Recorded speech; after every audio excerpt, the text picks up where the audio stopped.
ಕನ್ನಡ ಮತ್ತು ಸಂಸ್ಕೃತಿ ಇಲಾಖೆ Bengaluru, ministry of culture, government of India ಇವರ ಸಹಕಾರದಲ್ಲಿ ಸಂಸಾ ಥಿಯೇಟರ್ ಬೆಂಗಳೂರು ಅರ್ಪಿಸುವ ಸಂಸಾ ನಾಟಕ ಕಾರ್ಯಕ್ರಮಕ್ಕೆ ಆಗಮಿಸಿರುವಂತಹ ಪತ್ರಿಕಾ ಬಳಗದವರಿಗೆ, ಮಾಧ್ಯಮ ಮಿತ್ರರಿಗೆ, ರಂಗಕರ್ಮಿಗಳಿಗೆ, ಗಣ್ಯ ಅತಿಥಿಗಳಿಗೆ ಕಾರ್ಯಕ್ರಮಕ್ಕೆ ಪ್ರೀತಿಯ ಸ್ವಾಗತವನ್ನು ಕೋರ್ತಾ ಇದ್ದೇನೆ.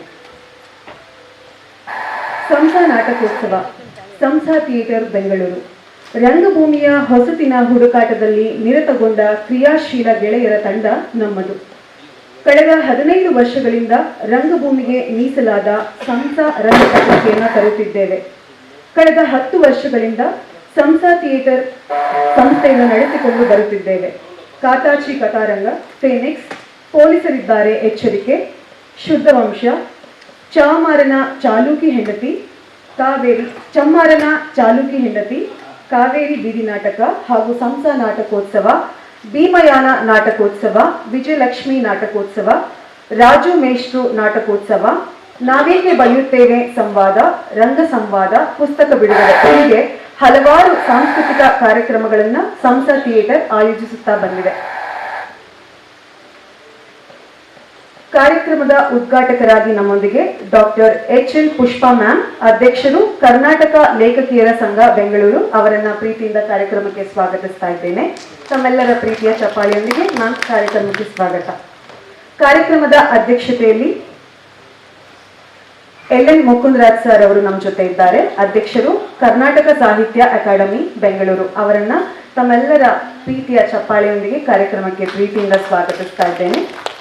ಕಾರ್ಯಕ್ರಮದ ಅತಿಥಿಗಳಾಗಿ ಜಯಶಂಕರ್ ಬೆಳಗುಂಬ, ಅಧ್ಯಕ್ಷರು, ಕರ್ನಾಟಕ ರಂಗ ಪರಿಷತ್ ಕೇಂದ್ರ ಸಮಿತಿ ಬೆಂಗಳೂರು, ಅವರನ್ನ ನಾನು ಪ್ರೀತಿಯಿಂದ ಕಾರ್ಯಕ್ರಮಕ್ಕೆ ಸ್ವಾಗತಿಸ್ತಾ ಇದ್ದೇನೆ.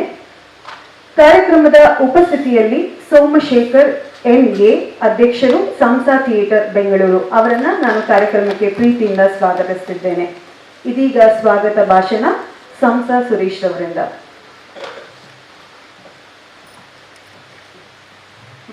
ಸ್ವಾಗತ ಆದ್ಮೇಲೆ ಸ್ವಾಗತ ಭಾಷಣ ಆದರೆ ನಾನೇನು ಮಾಡಲಿ. ಸ್ನೇಹಿತರೆ, ನೇರವಾಗಿ ನಾವು 7:15ಕ್ಕೆ ಕಾರ್ಯಕ್ರಮವನ್ನು, ನಾಟಕವನ್ನು ಶುರು ಮಾಡಬೇಕು ಅಂತ ಅಂದ್ಕೊಂಡಿದ್ವಿ.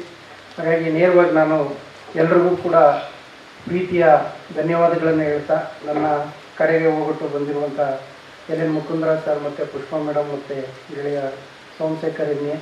ಇವರೆಲ್ಲರಿಗೂ ಕೂಡ ನಾನು ಪ್ರೀತಿಪೂರ್ವಕವಾಗಿ ಸ್ವಾಗತವನ್ನು ಕೊಡ್ತಾ, ನಿಮಗೂ ಕೂಡ ಸ್ವಾಗತವನ್ನು ಕೊಡ್ತಾ, ನೇರವಾಗಿ ನಮ್ಮ ಮುಕುಂದರಾಜ್ ಸರ್ ಮತ್ತು ಪುಷ್ಪಾ ಮೇಡಮ್ ಅವರು ಈ ಕಾರ್ಯಕ್ರಮವನ್ನು ಉದ್ಘಾಟನೆ ಮಾಡಿಕೊಡ್ಬೇಕು ಅಂತ ಕೇಳ್ಕೊಳ್ತಾ ಇದ್ದೀನಿ.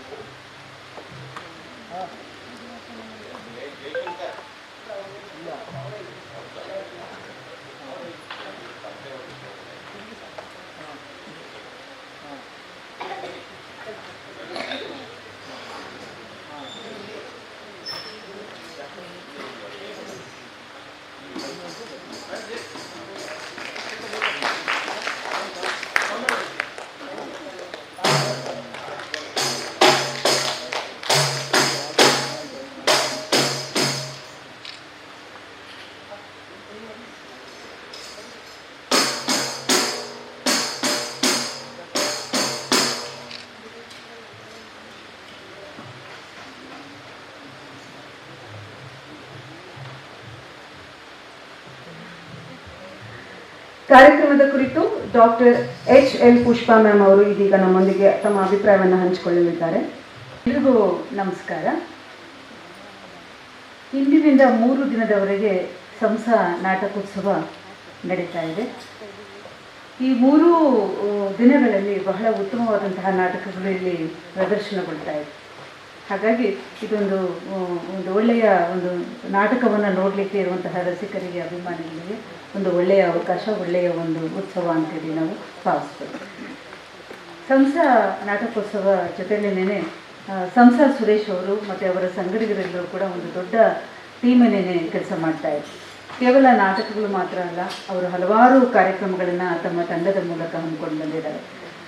ಸಂಸಾ ಪತ್ರಿಕೆ, CGK ಪ್ರಶಸ್ತಿಗಳನ್ನು ಕೊಡುವಂಥದ್ದು, ಬೇರೆ ಬೇರೆ ಭಾಗಗಳಲ್ಲಿ ನಾಟಕದ ಉತ್ಸವಗಳನ್ನು ಮಾಡುವಂಥದ್ದು, ಕೀರಂ ಅಹೋರಾತ್ರಿ ಅನ್ನುವಂತಹ ಕಾರ್ಯಕ್ರಮಗಳು, ಹೀಗೆ ಸಂಸಾ ನಾಟಕೋತ್ಸವದ ಜೊತೆಯಲ್ಲಿ ಸಂಸಾ ಬಳಗ ಹಲವಾರು ಕಾರ್ಯಕ್ರಮಗಳನ್ನು ನಿರಂತರವಾಗಿ ಹಮ್ಮಿಕೊಂಡು ಬಂದಿದೆ.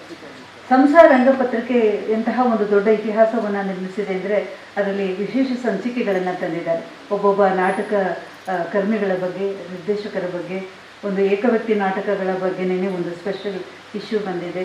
ಈ ಥರ ಸುರೇಶ್ ನಿರಂತರವಾಗಿ ಹಲವು ಕ್ಷೇತ್ರಗಳಲ್ಲಿ ರಂಗಭೂಮಿಗೆ ಸಂಬಂಧಪಟ್ಟಂತಹ ಹಲವಾರು ಇದನ್ನು ಒಂದು ರೀತಿ ತಪಸ್ಸು ಅನ್ನೋ ರೀತಿಯಲ್ಲಿ ಅವರು ಮಾಡ್ಕೊಂಡು ಬಂದಿರೋದು ಬಹಳ ಒಂದು ಖುಷಿಯ ವಿಷಯ. ಬಹಳ ಹಿಂದೆ CGK ಒಂದು ಉತ್ಸವ ಇದರಲ್ಲಿ CGK ಪ್ರಶಸ್ತಿಗಳನ್ನು ಕೊಡುವಂತಹ ಒಂದು ಬಹುದೊಡ್ಡ ಒಂದು ಇದನ್ನು ಅವ್ರು ಮಾಡ್ಕೊಂಡು ಬಂದಿದ್ದಾರೆ. ಸತತವಾಗಿ ನಾಡಿನಲ್ಲಿರುವಂತಹ ಹಲವಾರು ರಂಗಕರ್ಮಿಗಳನ್ನು, ಕವಿಗಳನ್ನು, ಈ ಥರದ್ದೆಲ್ಲರನ್ನು ಗುರುತಿಸಿ ಒಂದು CGK ಪ್ರಶಸ್ತಿಯನ್ನು ತಗೊಳ್ಳೋದೇ ಒಂದು ದೊಡ್ಡ ಅಭಿಮಾನ ನಮಗೆ. ನಮ್ಮ ಗುರುಗಳವರು ನಮಗೆ ಕಲಿಸಿದವರು, ನನಗೆ ಮಾರ್ಗದರ್ಶಿ ಕೂಡ, ನನ್ನ ಡಾಕ್ಟ್ರೇಟ್ ಇದಕ್ಕೆ ಅವರು ಮಾರ್ಗದರ್ಶಿಗಳಾಗಿ ಕೂಡ ಅವರು ಇದ್ದವರು. ಅವರ ಹೆಸರಿನಲ್ಲಿ ನಾವೆಲ್ಲ ಪ್ರಶಸ್ತಿಗಳನ್ನು ತಗೊಂಡಿದ್ದೀವಿ. ಬಹಳ ಖುಷಿ ಅನಿಸುತ್ತೆ, ಯಾಕಂದರೆ ಒಬ್ಬ ಹಿರಿಯ ರಂಗಕರ್ಮಿಯ ಹೆಸರಿನ ಪ್ರಶಸ್ತಿಯನ್ನು ತಗೊಳ್ಳುವಂಥದ್ದು.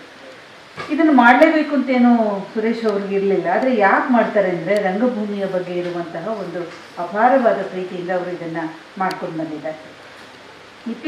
ಇತ್ತೀಚೆಗೆ ರಂಗಭೂಮಿ ಮತ್ತು ರಂಗಭೂಮಿಯ ಚಟುವಟಿಕೆಗಳು ಬಹಳ ಆರೋಗ್ಯಕರವಾಗಿ ನಡೀತಾ ಇರೋದನ್ನು ನಾವು ಗಮನಿಸ್ತಾ ಇದ್ದೀವಿ. ಕೇವಲ ಕೇಂದ್ರದಲ್ಲಿ ನಡೀತಾ ಇದ್ದಂತಹ ಚಟುವಟಿಕೆಗಳನ್ನು ಬಡಾವಣೆಗಳಿಗೆ ವಿಸ್ತರಿಸಲಾಗಿದೆ. ವಿಶೇಷವಾಗಿ ಕಲಾಗ್ರಾಮದಲ್ಲಿ ನಿರಂತರವಾಗಿ ನಾಟಕಗಳು ನಡೆಯೋದನ್ನು ನಾವು ಗಮನಿಸ್ತಾ ಬಂದಿದ್ದೀವಿ.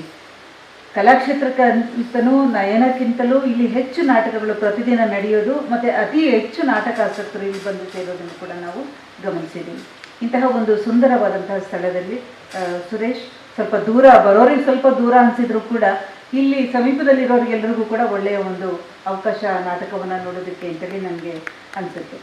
ಇಲ್ಲಿ ನಮ್ಮ ಜೊತೆಯಲ್ಲಿ ಇವತ್ತು ಸಾಹಿತ್ಯ ಅಕಾಡೆಮಿ ಅಧ್ಯಕ್ಷರಾದಂತಹ LN ಮುಕುಂದರಾಜ್ ಅವರಿದ್ದಾರೆ. ಅವರು ಕವಿ ಮತ್ತು ನಾಟಕಕಾರರು ಕೂಡ.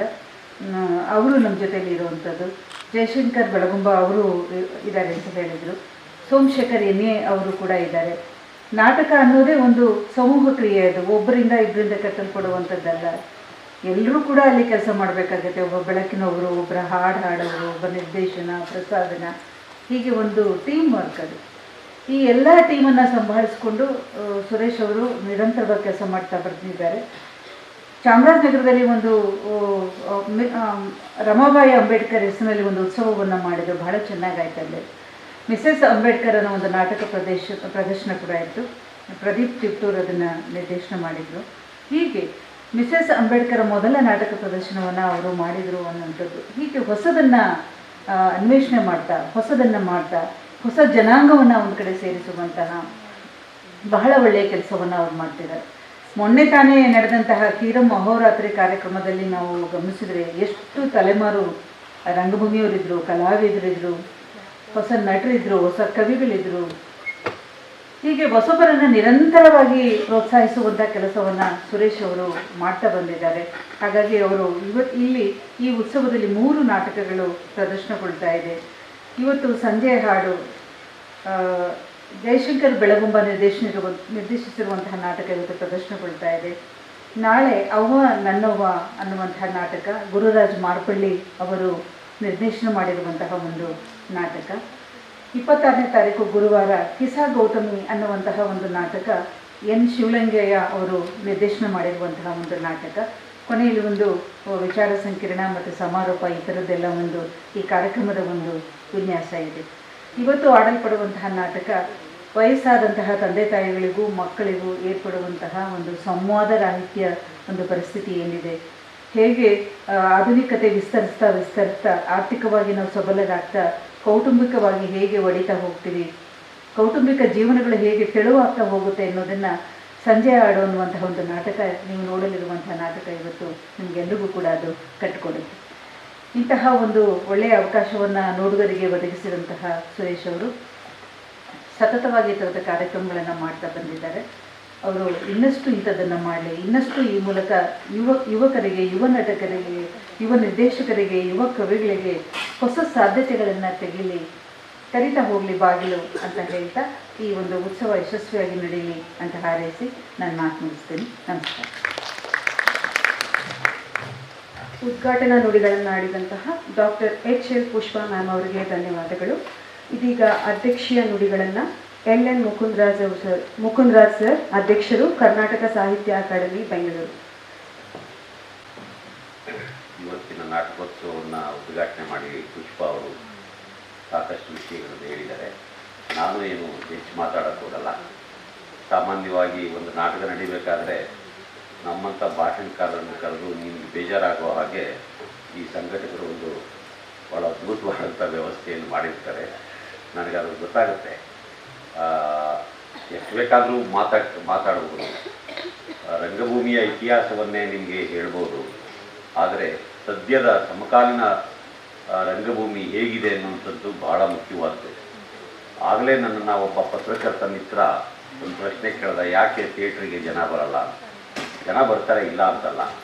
ನೀವು ನಾಟಕ ಅಕಾಡೆಮಿ ಕಳೆದ 2 ತಿಂಗಳಿಂದಲೂ ಇಲ್ಲಿ ತಿಂಗಳ ನಾಟಕಗಳನ್ನು ಏರ್ಪಾಡು ಮಾಡ್ತಾ ಇದೆ. ನಾಗರಾಜ ಮೂರ್ತಿಯವರ ನೇತೃತ್ವದಲ್ಲಿ ತುಂಬ ಜನ. ನಾನು ಮೊದಲನೇ ದಿವಸ ಬಂದಾಗ ಇಲ್ಲಿ ಕೂತ್ಕೊಳ್ಳೋಕ್ಕೂ ಜಾಗ ಇರಲಿಲ್ಲ, ಆಚೆ ಕಡೆ ನಿಂತ್ಕೊಳ್ಳೋಕ್ಕೂ ಜಾಗ ಇರಲಿಲ್ಲ, ಅಷ್ಟು ಜನ ಇದ್ದರು.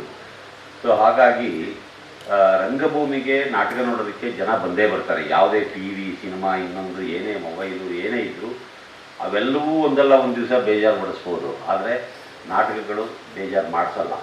ಯಾಕೆಂದರೆ ಅವು ಜೀವಂತವಾಗಿ ಸ್ಟೇಜ್ ಮೇಲೆ ನಡೀತಾ ಇರ್ತದೆ.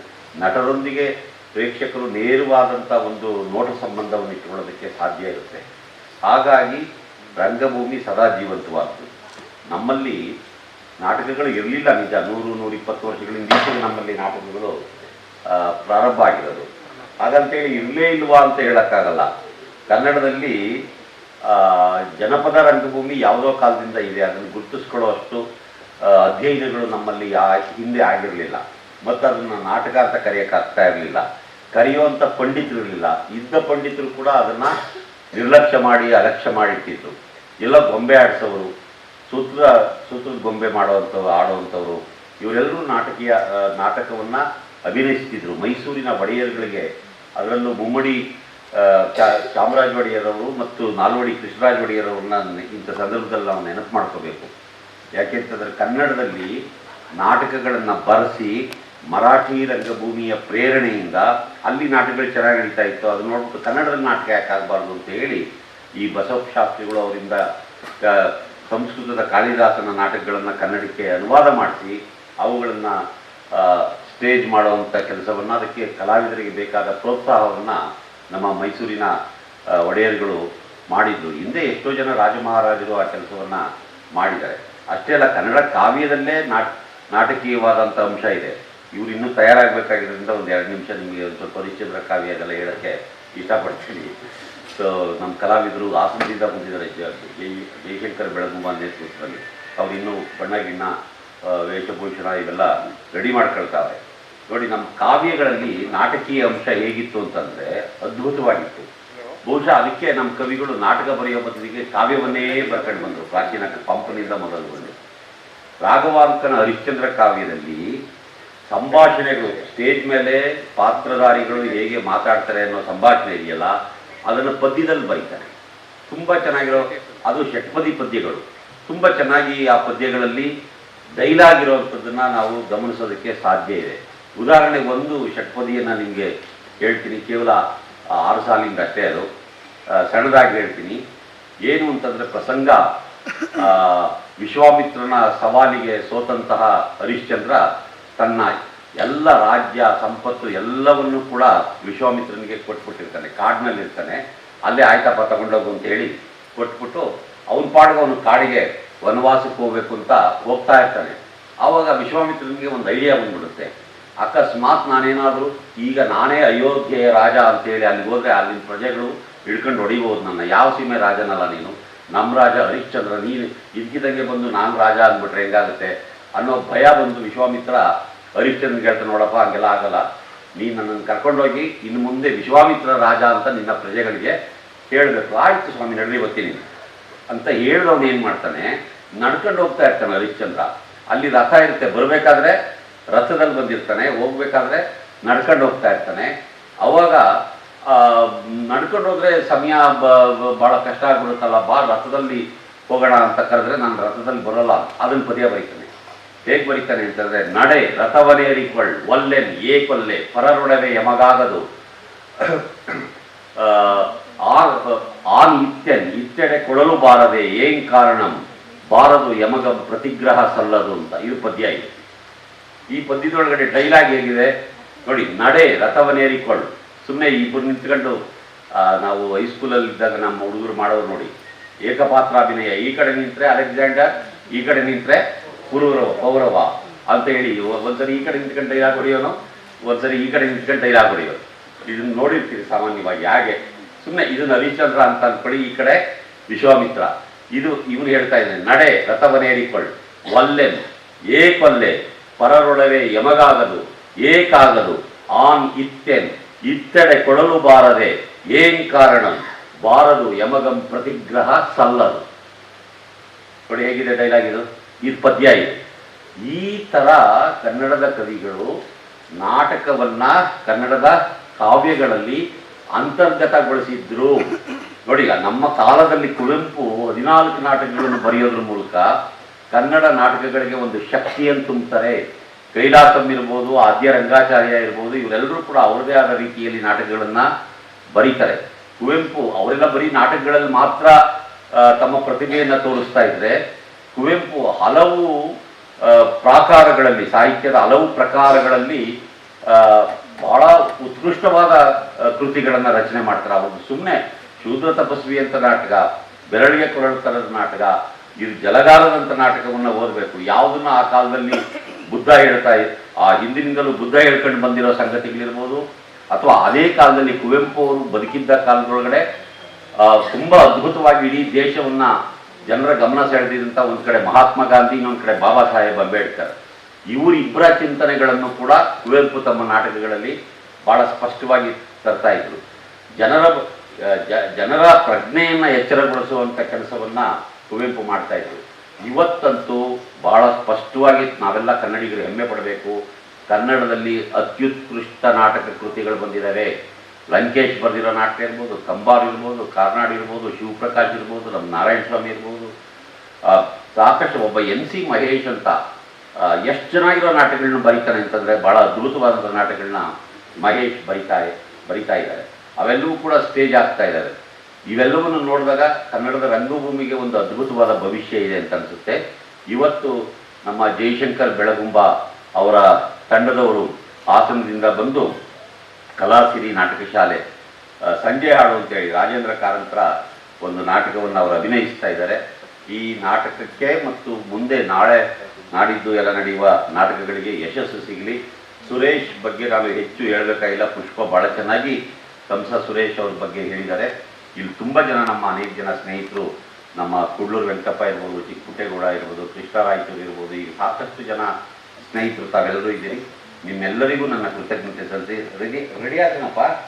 ಬಿಡುವಿನ ಸಮಯದಲ್ಲಿ ಸಂಸಾ ಥಿಯೇಟರ್ನ ನಾಟಕೋತ್ಸವಕ್ಕೆ ಆಗಮಿಸಿದಂತಹ ಡಾಕ್ಟರ್ HL ಪುಷ್ಪಾ ಮ್ಯಾಮ್ ಅವರಿಗೆ ಸಂಸಾ ಥಿಯೇಟರ್ನ ಪರವಾಗಿ ಧನ್ಯವಾದಗಳನ್ನು ಅರ್ಪಿಸ್ತಾ ಇದ್ದೇನೆ. ಕಾರ್ಯಕ್ರಮದ ಅಧ್ಯಕ್ಷತೆಯಲ್ಲಿ LN ಮುಕುಂದರಾಜ್ ಸರ್ ಅವರು ನಮ್ಮ ಜೊತೆ ಇದ್ದಾರೆ. ಅವರನ್ನು ಕೂಡ ನಾನು ಕಾರ್ಯಕ್ರಮಕ್ಕೆ ತಮ್ಮ ಬಿಡುವಿನ ಸಮಯದಲ್ಲಿ ಬಂದಿದ್ದಕ್ಕಾಗಿ ಪ್ರೀತಿಯಿಂದ ಧನ್ಯವಾದಗಳನ್ನು ಅರ್ಪಿಸ್ತಾ ಇದ್ದೇನೆ. ಕಾರ್ಯಕ್ರಮದ ಮುಖ್ಯ ಅತಿಥಿಗಳಾಗಿ ಜಯಶಂಕರ್ ಬೆಳಗುಂಬ ಸರ್ ಅವರು ಕೂಡ ನಮ್ಮ ಕರೆಗೆ ಪ್ರೀತಿಯಿಂದ ಹೋಗೊಟ್ಟು ಕಾರ್ಯಕ್ರಮಕ್ಕೆ ಬಿಡುವು ಮಾಡಿಕೊಂಡು ತಮ್ಮ ಸಮಯವನ್ನು ನಮ್ಮ ಜೊತೆ ಹಂಚಿಕೊಂಡಿದ್ದಕ್ಕಾಗಿ ಅವರನ್ನು ಕೂಡ ಪ್ರೀತಿಯಿಂದ ನಾನು ಅಭಿನಂದನೆಗಳನ್ನು ಸಲ್ಲಿಸ್ತಾ ಇದ್ದೇನೆ. ಧನ್ಯವಾದಗಳು ಸರ್. ನಾಟಕ ಶಾಲೆ ಹಾಸನ, ರಚನೆ ರಾಜೇಂದ್ರ ಕಾರಂತ, ನಿರ್ದೇಶನ ಜಯಶಂಕರ ಬೆಳಗುಂಬ.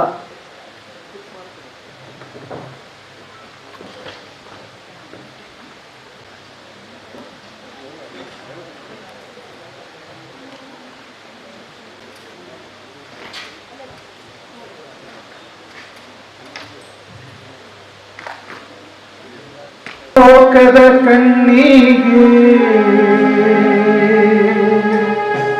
ಒಲದ ಹೃದಯ ಈ ಜೀವ, ಲೋಕದ ಕಣ್ಣಿಗೆ ಏನೋ ಲೋಕದ ಕಣ್ಣಿಗೆ ಒಲದ ಹೃದಯ ಈ ಜೀವ, ಲೋಕದ ಕಣ್ಣಿಗೆ ಲೋಕದ ಕಣ್ಣಿಗೆ ಲೋಕದ ಕಣ್ಣಿಗೆ ಲೋಕದ ಕಣ್ಣಿಗೆ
ನಾಟಕ ಶಾಲೆ ನಿಮ್ಮ ಮುಂದೆ ಸಂಜೆ ಹಾಡು ನಾಟಕವನ್ನು ಪ್ರಯೋಗ ಮಾಡ್ತಿದ್ದೇವೆ.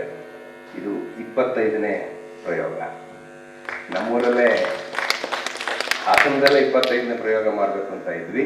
ಆದರೆ ಸಂಸ ಸುರೇಶ ನನ್ನ ಆತ್ಮೀಯ, ಹಾಗಾಗಿ ಅವನ ಕರೆಗೆ ಹೋಗ್ಬಿಟ್ಟು ನಾವು ಬಂದಿದ್ದೇವೆ. ಈ ನಾಟಕ ಮಾತಿನ ಮೇಲೆ ನಿಂತಿರುವಂತಹ ನಾಟಕ, ನಟನೆಯ ಮೇಲೆ ನಿಂತಿರುವಂತಹ ನಾಟಕ. ಇಲ್ಲಿ ಯಾವುದೇ ದೊಡ್ಡ ಸೆಟ್ಗಳನ್ನು ಹಾಕಿ ನಾವು ಮಾಡಿಲ್ಲ, ಯಾವುದೇ ದೊಡ್ಡ ದೊಡ್ಡ ಲೈಟಿಂಗ್ಸ್ ಇಟ್ಟು ಮಾಡಿಲ್ಲ. ನಾಟಕದ ಜೀವಾಳವೇ ನಟನೆ ಮತ್ತು ಮಾತು.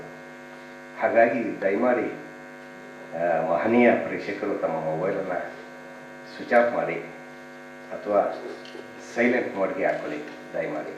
ಇನ್ನೇನು 2 ನಿಮಿಷದಲ್ಲಿ ನಾಟಕ ಪ್ರಾರಂಭ ಮಾಡ್ತೀವಿ. ನಮಸ್ಕಾರ.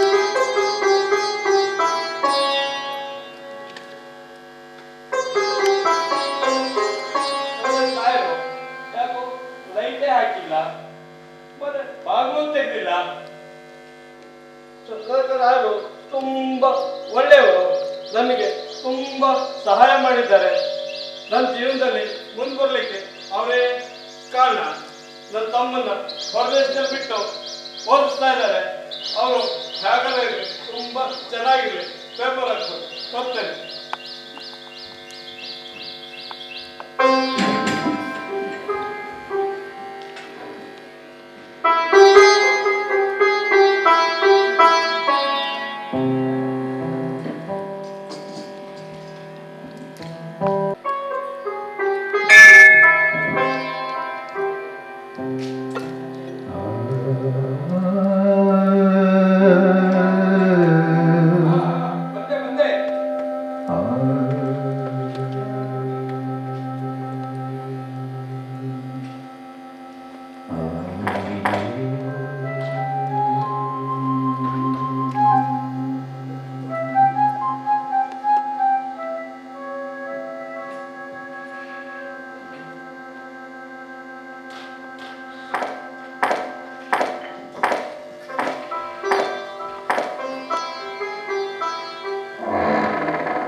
ಕೆಲಸ ಮುಗಿತು, ನಾನಿನ್ನ ಹೊರಡ್ತೀನಿ.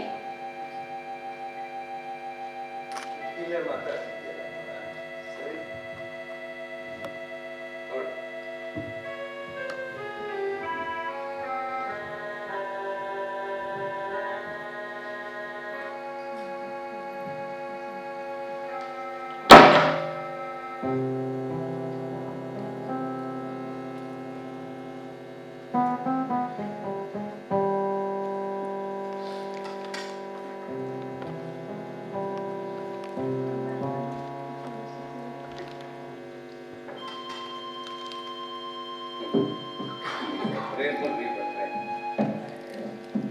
ಈಗೆಲ್ಲ ನಿಮ್ಮೇ ತಿಳ್ಕೊಂಡು ಕೆಲಸ ಮಾಡಿ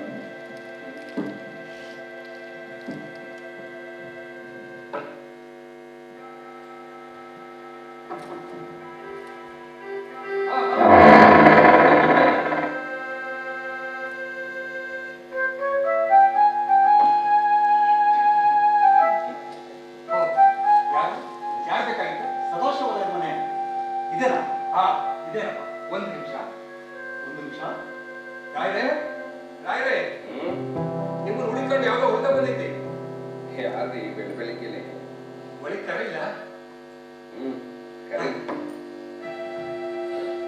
ನಾಯಿ ಅವರೇ ಎದ್ದವರೇ ಭಾಗಪ್ಪ ಕರೀತಾರೆ.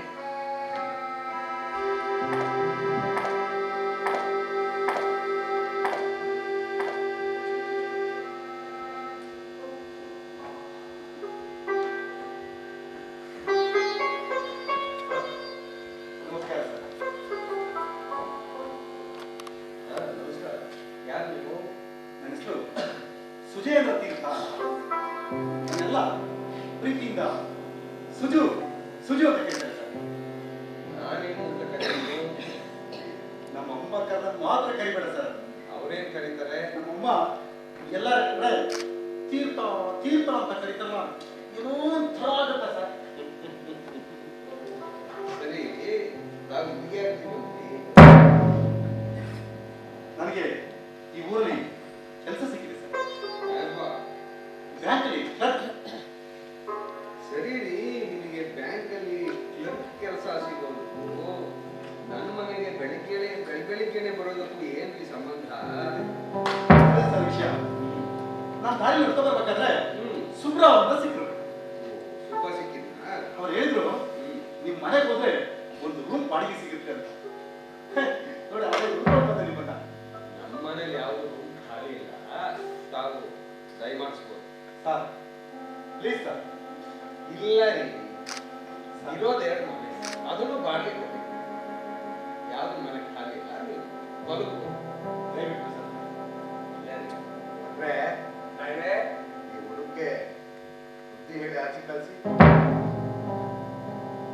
ಸರ್ ಸರ್ ಒಂದು ಮಾತು ಕೇಳಲ್ಲ. ಸರಿ, ಈ ಊರಿಗೆ ಬಂದಲ್ಲ, ಈ ಊರಿನ ಸ್ವಲ್ಪ ವರ್ಣನೆ ಮಾಡೋಣ ನಿಮಗೆ. ಸರ್ ಬೆಂಗಳೂರಲ್ಲಿದ್ದು ನಮ್ಮ ಊರಲ್ಲಿ ತುಂಬಾ ಬೋರ್ ಸಿಕ್ಕಿ ಸರ್. ದಾರಿ ನಡ್ಕೊಂಡು ಬರ್ತಾ ಇದ್ವಿ. ಬರ್ಬೇಕಾದ್ರೆ ಅದ್ಭುತವಾದ ಜಲಪಾತ, ಎಲ್ಲೆಲ್ಲೂ ಕೂಡ ನೋಡಿದ ಹಸಿರು, ಸಣ್ಣ ಸಣ್ಣ ಜರಿಗಳು. ಬರ್ತಾ ಇದ್ರೆ ಈ ಊರಲ್ಲೇ ನಾನು ನೆನೆಸ್ಬೇಕಂತ ಬಹಳ ಖುಷಿ ಆಯ್ತು. ಹಾಗಾಗಿ ನನಗೆ ಈ ಊರು ಬಹಳ ಆನಂದ ಆಯ್ತು ಸರ್. ಸರಿ, ಅದೇನೋ ಹೇಳ್ತಿದ್ರಲ್ಲ ಸರ್ ನಾನು ಮಾಡ್ತಿದ್ದೆ ಸರ್. ಕೇಳಪ್ಪ, ಇಷ್ಟ ತನಕನೇ ಕೇಳಿದ್ದೀನಿ, ಇನ್ನೊಂದು ಮಾತು ಕೇಳೋದಕ್ಕೆ. ಸರ್ ನಿಮ್ಮನ್ನ ಅಂಕಲ್ ಅಂತ ಕರಿಬೋದು ಸರ್.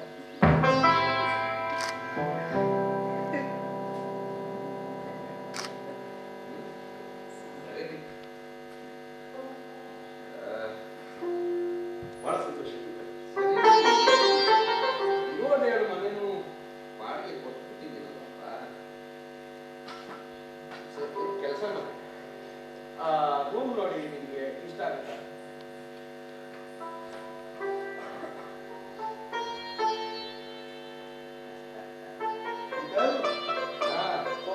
ಏನಂತ ನಿಮ್ಮ ಮನೆ ಕಿಟಕಿನ ತೆರೆದ್ರೆ ಬೆಟ್ಟ ಗುಡ್ಡ. ಸೂಪರ್, ಎಂತ ಒಳ್ಳೆ ಮನೆ ಬಂದಿದೆ ಅಂಕಲ್. ಅಂಕಲ್ ನಿಮ್ಮ ಮನೆ ನನಗೆ ಬಹಳ ಇಷ್ಟ ಆಯ್ತು.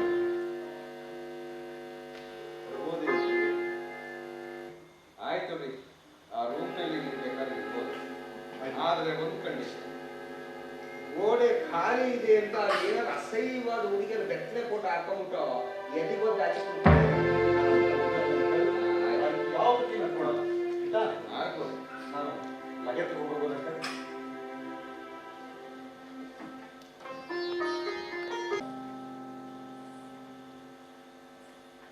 ಈ ಹುಡುಗ ನನ್ನ ಮಗ ಚಂದ್ರು ನನ್ನ ಇದ್ವಿ ಅಂತ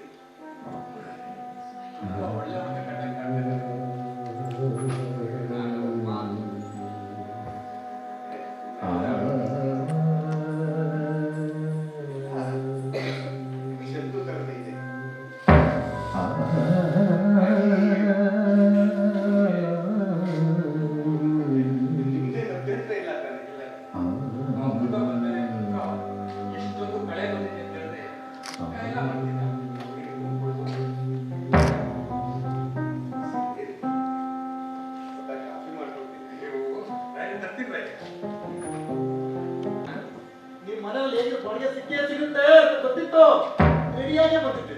ಜೋರಾಗಿ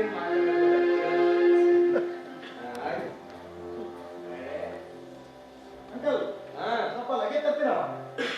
ಒತ್ತು ಬಿಡ್ತೀನಿ ತಗೊಂಡ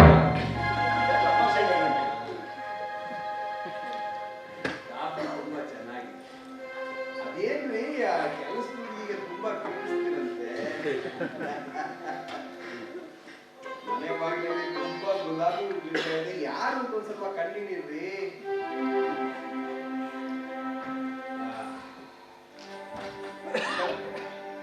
ಮನೆಗೆ ಬಂದಾಯ್ತು, ರೂಮ್ ಸಿಕ್ತು ನನಗೆ. ನಾನಿವತ್ತು ಬ್ಯಾಂಕ್ ಹೋಗ್ತೀನಿ ಅಂತ. ಆಯ್ತು ತಿಂಡಿ ಮಾಡ್ಕೊಂಡು ಹೋಗಪ್ಪ. ಬೇಡ, ಒಳ್ಳೆ ಅಲ್ಲೇ ತಿಂತೀನಿ ನಾನು. ತಮಾಷೆಗೆ ಹೇಳಿದೆ.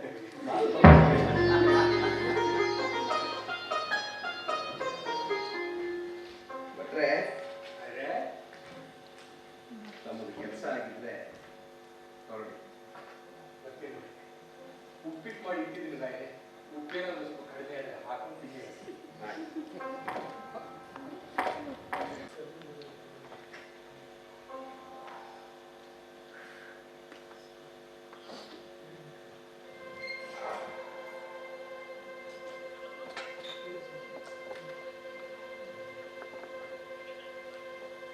ಅಂಕಲ್ ಅಂಕಲ್ ಬಾಪ ಭಟ್ರೆ, ಸಿಜು ಅಂಕಲ್ ಸ್ವೀಟ್ ತಂದಿದೆ ಅಂಕಲ್ಗೆ. ಸ್ವೀಟ ಹಾ, ಏನಪ್ಪ ಅಂತ ಖುಷಿ?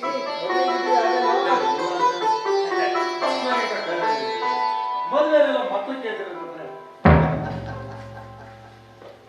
ನಿಮ್ಮ ಒಳ್ಳೆ ಗುಣ, ನಿಮ್ಮಂತ ಮೇಲೆ ನನಗೆ ಒಳ್ಳೆ ರೂಮ್ ಸಿಕ್ಕಿದೆ.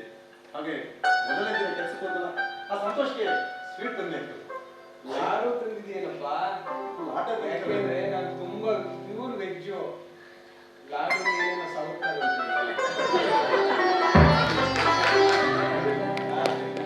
ಅಂದ್ರೆ ನೀವು ಕೂಡ ಸ್ವೀಟ್ ಕೊಡಿ. ಆಯ್ತು. ಅಂಕಲ್, ನಿಮ್ಮನ್ನ ಒಂದು ಮಾತು ಕೇಳೋಣ. ಹೇಗಿದೆ ಸಂಜೆ? ನಿಮಗೆ ಒಂದು ಮಾತು ಹೋಗೋಣ. ಬೇಡಪ್ಪ, ಮಾತಿಗೆಲ್ಲ ನನಗೆ ಯಾಕೆ? ಈಗಲೂ ನಾನು ಮಾಡೋಣ ಅಂತ ಯೋಗ ಮಾಡೋಣ ಅಂತ ಕುಂತ್ಕೊಂಡಿದ್ದೆ. ನೀನು ಅಷ್ಟೊಂದು ಅಂಕಲ್, ನಾವು ಮಾತು ಹೋದ್ರೆ ಪಾರ್ಕಲ್ಲಿ ಕಲರ್ ಕಲರ್ ಹುಡುಗಿ ಬಂದಿರ್ತಾರೆ ಅಂಕಲ್. ಕಲರ್ ಹುಡುಗಿಯರ ಹಂಗೆ ನೋಡೇ ಸುಮಾರು ಜನ ಜೈಲಿಗೆ ಹೋಗವ್ರು. ಬಟ್ಟೆ ನೀವು ಬನ್ನಿ ಬಟ್ರೆ, ನಾನು ಇನ್ನೂ ಒಳ್ಳೆಯ ಕೆಲಸ ಇದೆಯಪ್ಪ, ನಾನು ಬರಲ್ಲ. ಹೋಗ್ರಿ ಭಟ್ರೆ, ಏನಾಗಲ್ಲ. ಅಂಕಲ್ ಹೋಗೋಣ. ಎಡರಿ, ನೀವು ಒಬ್ಬರೇ ಹೋಗ್ರಿ. ಬನ್ನಿ ಅಂಕಲ್. ಸರಿ ಭಟ್ರೆ, ವಾಕಿಂಗ್ ಹೋಗಿ ಬರ್ತೀನಿ ಹುಡುಗನ ಜೊತೆಗೆ. ವಾಕಿಂಗ್ ಮತ್ತೆ ಶಾಲು ಕೊಡ್ರಿ.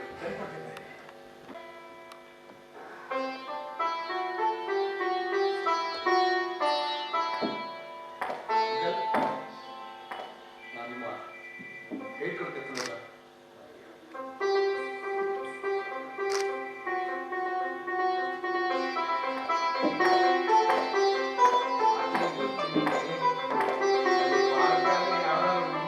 ನೋಡಿ ಕಣ್ಣು ನೋಡಿದು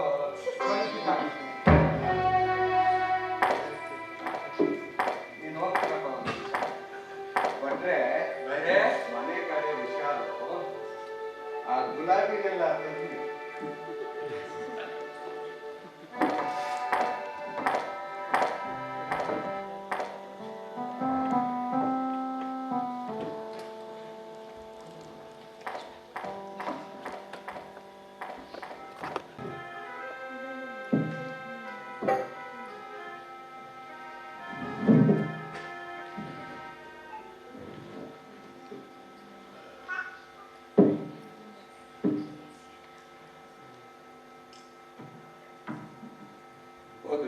ಸಂಜೆಯೊಳಗೆ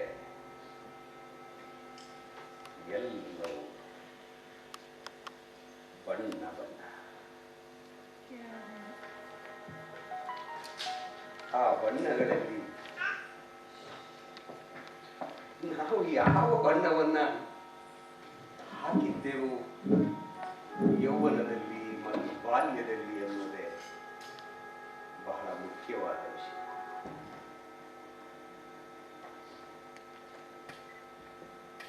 ಅಂಕಲ್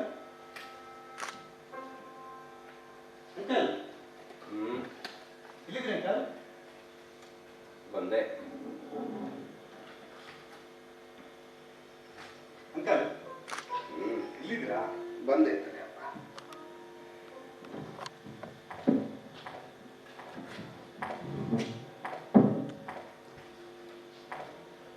ಅಂಕಲ್ ಒಂದು ಖುಷಿ ವಿಷಯ ಅಂಕಲ್.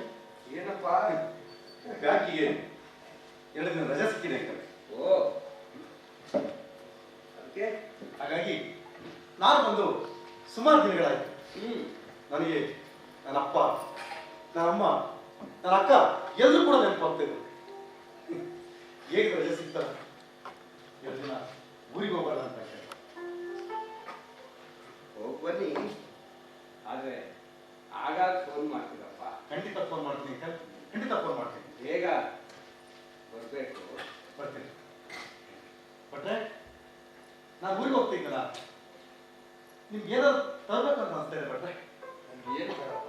ಜೀನ್ಸ್ ಪ್ಯಾಂಟ್, ಚೀಟಿ, ಬರಮಾಡ ಹಾಕ್ಬಿಡ್ರಿ. ಚೆನ್ನಾಗಿ ಕಾಣುತ್ತೆ. ಏನ್ ತರಬೇಕು ಅವರಿಗೆ? ನನಗೆ ಲಲಿತ ಶಾಸ್ತ್ರ ಪುಸ್ತಕ ಅವರಿಗೆ ಲಲಿತ ಶಾಸ್ತ್ರ ಮಾಡಬೇಕು. ಲಲಿತ ಬೇಡವೋ? ಅಯ್ಯೋ, ನಮ್ಮ ಕೆಲಸ ಹೆಂಗಸು ಲಲಿತ ರೀ. ಅಯ್ಯೋ,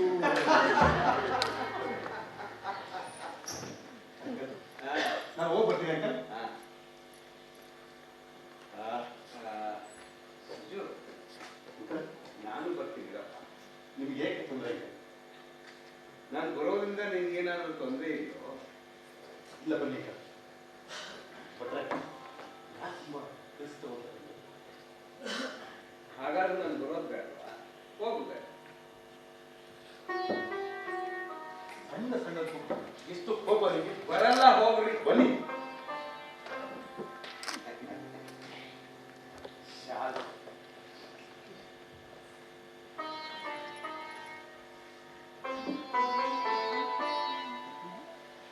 ಮನೆ ಕಡೆ ಆಯ್ತು. ಬೇಗ ಬರ್ತಾಯಿತ್ತು.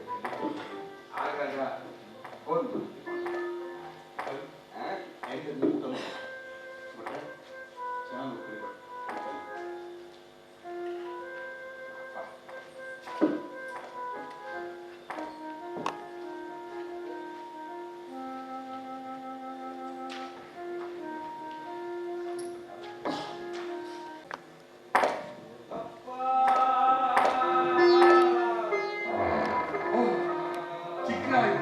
ಬಟ್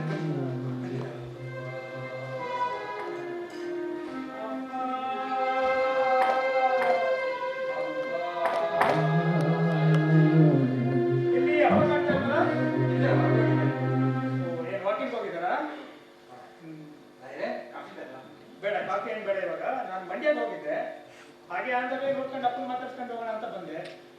ಬಿಸ್ನೆಸ್ ಸ್ವಲ್ಪ ಜಾಸ್ತಿ ಇದೆ. ಸರಿ, ನೆಕ್ಸ್ಟ್ ಟೈಮ್ ಬಂದಾಗ ಭೇಟಿ ಮಾಡ್ತೀನಿ ಅಪ್ಪನಿಗೆ. ಓಕೆನಾ? ತಿಂಡಿ ಮಾಡ್ಕೊಂಡು ಹೋಗೋದಲ್ಲ? ಬೇಡ ಬೇಡ, ನಾನು ಅಂದ ವೇ ಬರ್ತಾ ತಿನ್ಕೊಂಡು ಬಂದ್ವಿ. ಈಗೇನು ಬಂದ್ಬಿಡ್ತಾರೆ. ಯಾವ ನಮ್ಮಲ್ಲಿ ಒಂದು ಹುಡುಗ ಬಸ್ ಸ್ಟ್ಯಾಂಡ್ ಕಳ್ಸಕ್ಕೆ ಅಂತ ಹೋಗಿದ್ದೆ. ಏನ ಬಸ್ ಸ್ಟ್ಯಾಂಡ್ ಈಗ?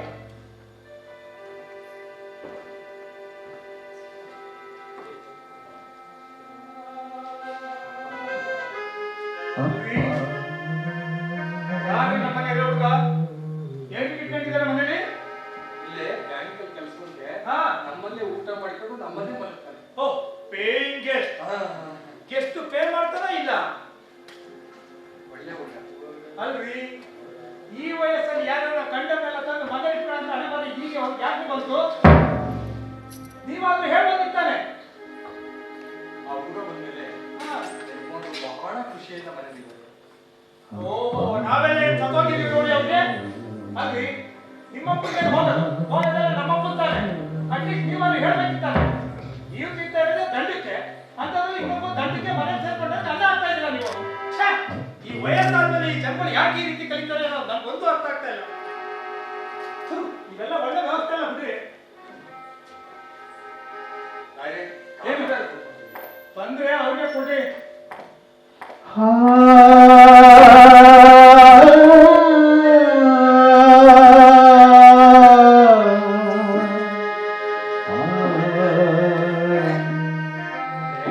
ಬಸ್ ಸಿಕ್ಬಿಡ್ತೀರಿ ಚಿಕ್ಕರಾಗಿ ಬಂದಿದ್ರು ಚಂದ್ರು ಬಂದಿದ್ದಾನ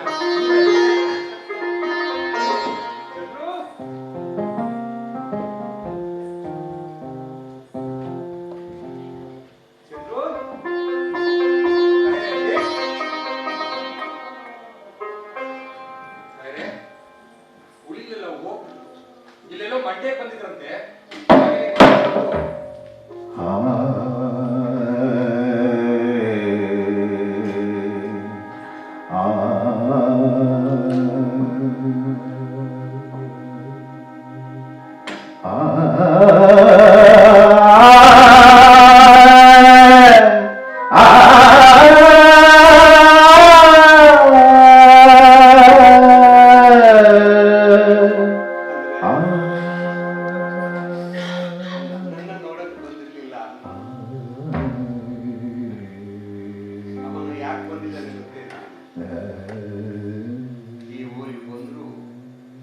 ಅಪ್ಪನ ಮನೆಗೆ ಹೋಗ್ಲಿಲ್ಲ ಅಂತ ಅಂತಾರೆ ಜನ ಅಂತ ಹೇಳಿ ಬಂದು ಹೋಗ ಶಾಸ್ತ್ರ ಮಾಡಿದ್ದಾನೆ ಅಷ್ಟೇ.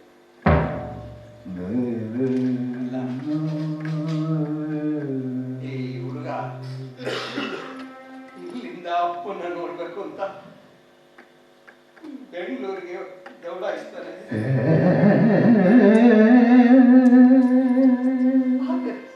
ನನ್ನ ಮಗ ಇಲ್ಲಿಗೆ ಬಂದು ಅಪ್ಪನ ನೋಡಕ್ಕೆ ಟೈಮ್ ಇಲ್ಲ ಅಂತ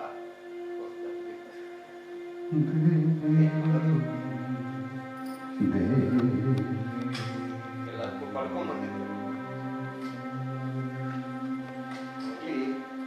ತಿಂಡಿನಾದ್ರೂ ಕೊಟ್ರ ತಿಂಡಿ ಮಾಡ್ಕೊಂಡು ಬಂದಿದ್ದೀನಿ ಅಂತ ಹೇಳಿದ್ರು. ಒಂದು ಈ ಮನೆ ಆಗಿದ್ರೆ ಇಲ್ಲಿಗೆ ತಿಂಡಿಗೆ ಬರೋಣ ಅಂದಿ. ಕಾಫಿನಾರು ಕೊಡ್ಬೇಕಿತ್ತು. ಕಾಫಿ ಬೇಡ ನಿಮ್ಗೆ ಹಾಗೆ ಆಗ್ಬೇಕ್ರಿ. ಅವನಿಗೆ ಯಾಕೆ ಕಾಫಿ ಕೊಡ್ಬೇಕಾಗಿತ್ತು?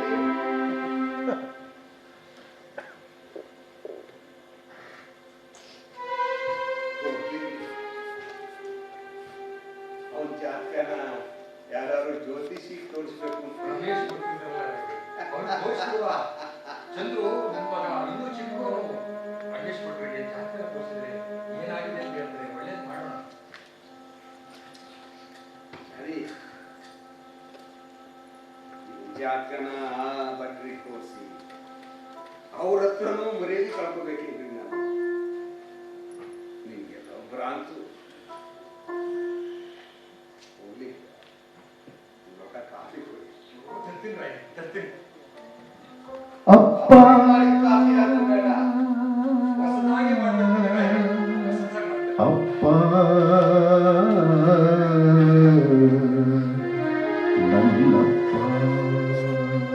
ಬದುಕಿನ ವೈರುಧ್ಯಗಳು ಹೇಗಿರ್ತವೆ ನೋಡಿ. ಈ ಹುಡುಗ ಅಪ್ಪನನ್ನ ನೋಡ್ಬೇಕು ಅಂತ ಬೆಂಗಳೂರಿಗೆ ಹೋಗ್ತಾನೆ. ನನ್ನ ಮಗ ಇಲ್ಲಿ ಬಂದು ಅಪ್ಪನನ್ನು ನೋಡಲಿಕ್ಕೆ ಟೈಮ್ ಇಲ್ಲ.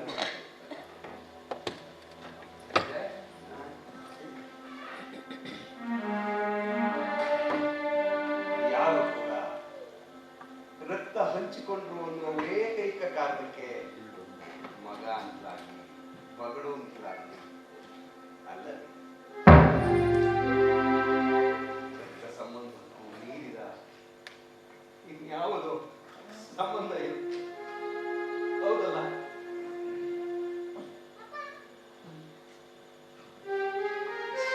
ಏನ್ರಿ ಇದು ಕಾಫಿಗೆ ಸಕ್ಕರೆನೇ ಹಾಕಿಲ್ಲ? ಸಕ್ಕರೆ ಹಾಕೊಂಡು ಕುಡಿಯೋದಕ್ಕೂ ಪಡ್ಕೊಂಡು ಬಂದಿರ್ಬೇಕು.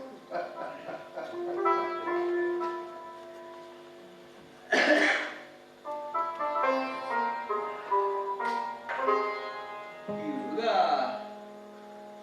ಇನ್ನೂ ಬರ್ಲಿಲ್ವಲ್ರಿ? ಅಲ್ಲಿ ಏನೇನು ತೊಂದರೆ ಆಗಿದೆಯೋ ಬರ್ತಾನೆ ನೋಡಲಿದ್ದೀರ. ಆದ್ರೂ ಒಂದು ಫೋನ್ನಾರು ಮಾಡಿಲ್ವಲ್ರಿ? ಅಲ್ವಾ, ಫೋನ್ ಮಾಡ್ಬೋದಿತ್ತಲ್ಲ. ಹಾಳಾದ್ರು ಬರ್ಲಿ ಇವತ್ತ, ಕೈ ಕಾಲು ಅಂಕಲ್ ಅಂಕಲ್, ನಾನು ನಿಮ್ ಜೊತೆ ಮಾತಾಡಲ್ಲ ಕಡೆಯ.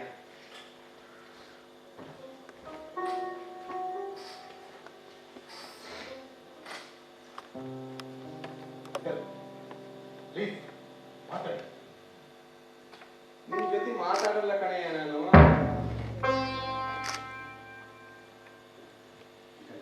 ಪ್ಲೀಸ್ ಮಾತಾಡಿ. ಆಯ್ತು, ಫೋನ್ ಯಾಕೆ ಮಾಡಲಿಲ್ಲ ನೀನು? ಫೋನ್ ಮಾಡಿದೆ ಆದರೆ ನಿಮ್ಮ ಫೋನ್ ಸರಿ ಇಲ್ಲ ಅಂತ. 2 ದಿನದಿಂದ ಫೋನು ಸರಿ ಇರ್ಲಿಲ್ಲ ಅಂತ ಸುಳ್ಳು ಹೇಳ್ಬೇಡಪ್ಪ. ಪ್ರತಿ ತಿಂಗಳು ತಪ್ಪದೇನೆ ಬಿಲ್ ಕಟ್ಟಿ. ಅಂಕಲ್, ಊರಿಗೆ ಹೋದಾಗ ಅಕ್ಕನ ಮಕ್ಕಳು ಅಪ್ಪ ಅಮ್ಮ ಎಷ್ಟು ನನ್ನ ಪ್ರೀತಿ ಮಾಡಿದ್ರು ಅಂದ್ರೆ ನಾನು ಹೇಳ್ಕೊಳ್ಳಿಕ್ಕೆ ಅಸಾಧ್ಯ. ಅವ್ರ ಪ್ರೀತಿ ನಮಗೆ ಅಲ್ಲೇ ಮುಳುಗೋಗುತ್ತೆ ಅಂಕಲ್. ಆ 2 ದಿನದಲ್ಲಿ ನಿಮಗೆ ಫೋನ್ ಮಾಡೋದು ಮರ್ತ್ಬಿಟ್ಟು ದಯವಿಟ್ಟು ನನಗೆ ಕ್ಷಮೆ ಇರಲಿ. ನಿಮ್ಮ ತಂದೆ ಹೇಗಿದ್ದಾರೆ? ಬಹಳ ಚೆನ್ನಾಗಿದೆ. ಅವರು ನಿಮ್ಮನ್ನ ತುಂಬಾ ಕೇಳಿದಂತೆ. ನೀನು ನಿಮ್ಮ ಅಪ್ಪನ ತುಂಬಾ ಪ್ರೀತಿಸ್ತೀಯಲ್ಲ? ನಮ್ಮಪ್ಪ ಅಂದ್ರೆ ನನಗೆ ಬಹಳ ಇಷ್ಟ ಅಂತಾರೆ. ನನ್ನ ಬದುಕಿನ ರೂಪುರೇಷೆ ಅವರು. ಹಾಗಾಗಿ ನನ್ನ ಅಪ್ಪನ ಬಿಟ್ಟು ಬದುಕೇ ಇಲ್ಲ. ನನ್ನ ಮಗನು ನನ್ನನ್ನು ತುಂಬಾ ಪ್ರೀತಿ ಮಾಡ್ತಾನೆ. ಅಂಕಲ್, ನಾನು ಊರಿಗೆ ಹೋದಾಗ ಏನು ಲಲಿತಾ ಸಹಸ್ರನಾಮ ಅಂದರು. ಲಲಿತಾ ಸಹಸ್ರನಾಮ ಅಂಕಲ್, ಅದು ಲಲಿತ ಸಹಸ್ರನಾಮ. ಸರಿಯಾಗಿ ಹೇಳು. ಲಲಿತಾ ಸಹಸ್ರನಾಮ. ನೋ, ಮನುಷ್ಯನ ತಮಾಷೆ ಯಾವುದೇ ಧರ್ಮಕ್ಕೆ ಯಾವುದೇ ಜಾತಿಗೆ ಸೀಮಿತವಾಗಿರಬಾರದು. ಲಲಿತ ಸಹಸ್ರನಾಮ ಹೇಳು. ಲಲಿತಾ ಸಹಸ್ರನಾಮ. Good. ಅಂಕಲ್, ನಿಮ್ಗೂ ಏನು ನನಗೆ ಗೊತ್ತಾ? ನನಗೆ ಬೇಡ. ನೀವು ತಗೊಳ್ಳಬೇಕು. ಒದ್ದು ತಗೊಳ್ಳಬೇಕು. ಅಂಕಲ್, ಈಗ ಬಿಡು.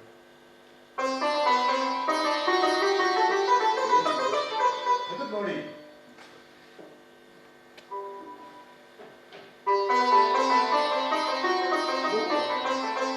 ಎಷ್ಟು? ನಡೀರಿ, ಇಲ್ಲೇ ಹಾಕೊಂಡಿರ್ತೀನಿ ಆಗಿದ್ದಾಗ್ಲಿ. ಅಂಕಲ್, ನನ್ನ ಅಪ್ಪನ ನೆನೆಸ್ಕೊಂಡು ಅಷ್ಟೇ ತಂದೆ ಅಂಕಲ್. ಆಯ್ತು ರೀ.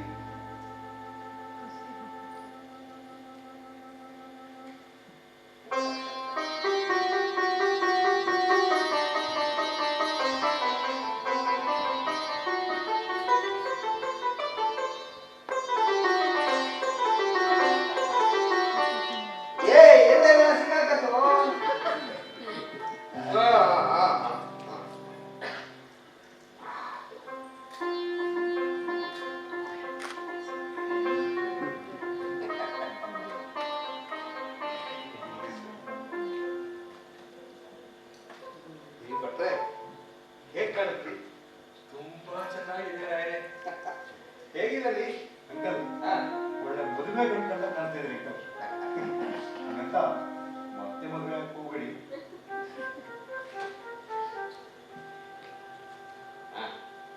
ಥ್ಯಾಂಕ್ ಯು ರೀ. ನಿಮ್ಗೆ ಸೈಜ್ ಆಗೋದಿಲ್ಲ ಅನ್ಕೊಂಡೆ. ನಾನು ತಗೋಬೇಕಾದ್ರೆ ಹಾ, ನನ್ನ ಅಪ್ಪನೇ ನಾನು ಕಣ್ಮುಟ್ಟೆ ಬರುವಂತೆ. ಹಾಗಾಗಿ ನನ್ನ ಅಪ್ಪನ ಅರ್ಥನು ನಿಮ್ದು ಒಂದೇ ಆಗಿದೆ. ಬಹಳ ಸಂತೋಷ ಆಯ್ತು. ಇದು ಬುಂಡಿ ಅಂಗಡಿ ಏನು ಆಪರೇಟಿಂಗ್ ಏನಾದ್ರು ತಂತಪ್ಪ. ಹಾಗಾಗಿ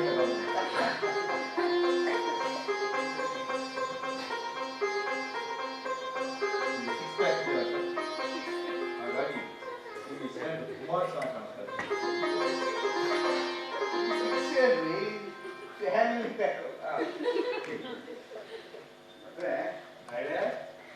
ಇವರಿಗೆ ಹಿಂದಿ ಕೊಡ್ರಿ. ನಾವು ಬ್ಯಾಂಕಿಗೆ ಹೋಗ್ಬೇಕು. ತಿಂಡಿ ತಿನ್ಕೊಂಡು ಹೋಗಪ್ಪ. ಹಿಂದಿ ಇರ್ಬೇಡ, ಯಾಕಂದ್ರೆ ಬ್ಯಾಂಕಿಗೆ ಅವರೇ ಕಳ್ಕೊಂಡು ಶಿಶು ಅವರೇ ಕಳುಪಿಟ್ ಮಾಡಿದ್ನಪ್ಪ. ಮತ್ತೆ ಬೇಡ, ಅಂತವರಿಗೆ ಹೊಟ್ಟೆ ತುಂಬ ತಿನ್ನಿಸಿ. ನನಗೆ ಬ್ಯಾಂಕಿಗೆ ಕಳುವಾಗಿದೆ, ನಾನು ಬರ್ತೀನಿ. ತಿಂಡಿ ತಿನ್ಕೊಂಡು ಹೋಗು. ಬೇಡ ಅಂತ ಹೇಳಿ ನನಗೆ ತಡವಾಗಿದೆ. ಸರಿ, ಮತ್ತೆ ಬಾಯ್. ಬಾಯ್. ಶೂ ಹಾಕೊಂಡು ಹೋಗು. ಆಯ್ತು.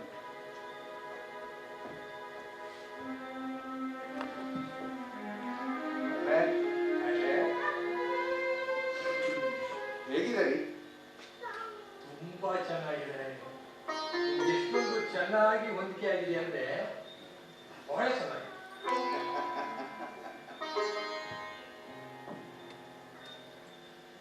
ನನ್ನ ಮಗ ಚಂದ್ರುಗೆ ಈಗ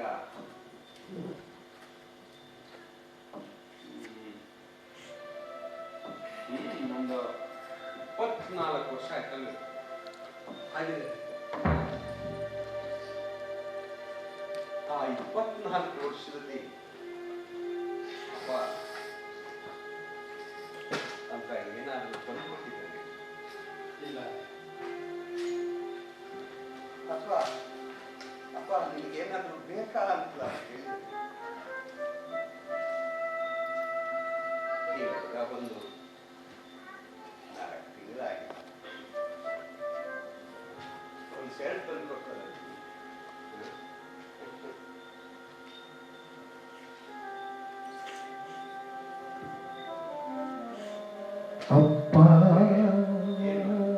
ಇಳಿ ಸಾಂಬಾರು ಮಾಡಿ. ಆಮೇಲೆ ಊಟ ಮಾಡಿದ್ರೆ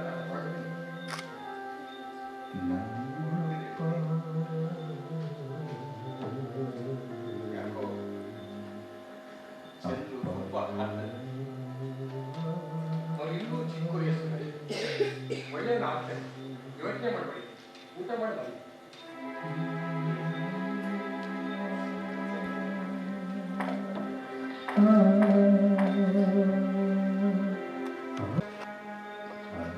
ಮನುಷ್ಯನ ಸಂಧ್ಯಾಕಾಲದಲ್ಲಿ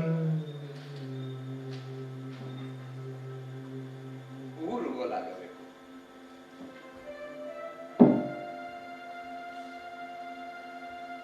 ಉರಿಯುವ ಕೋಲಾಗ ಅಲ್ಲ.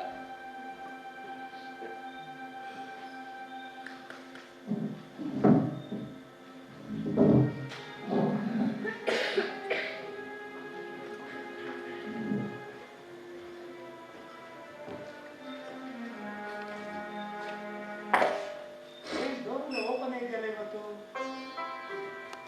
ಭಟ್ರೆ, ಅಪ್ಪ, ಭಟ್ರೆ.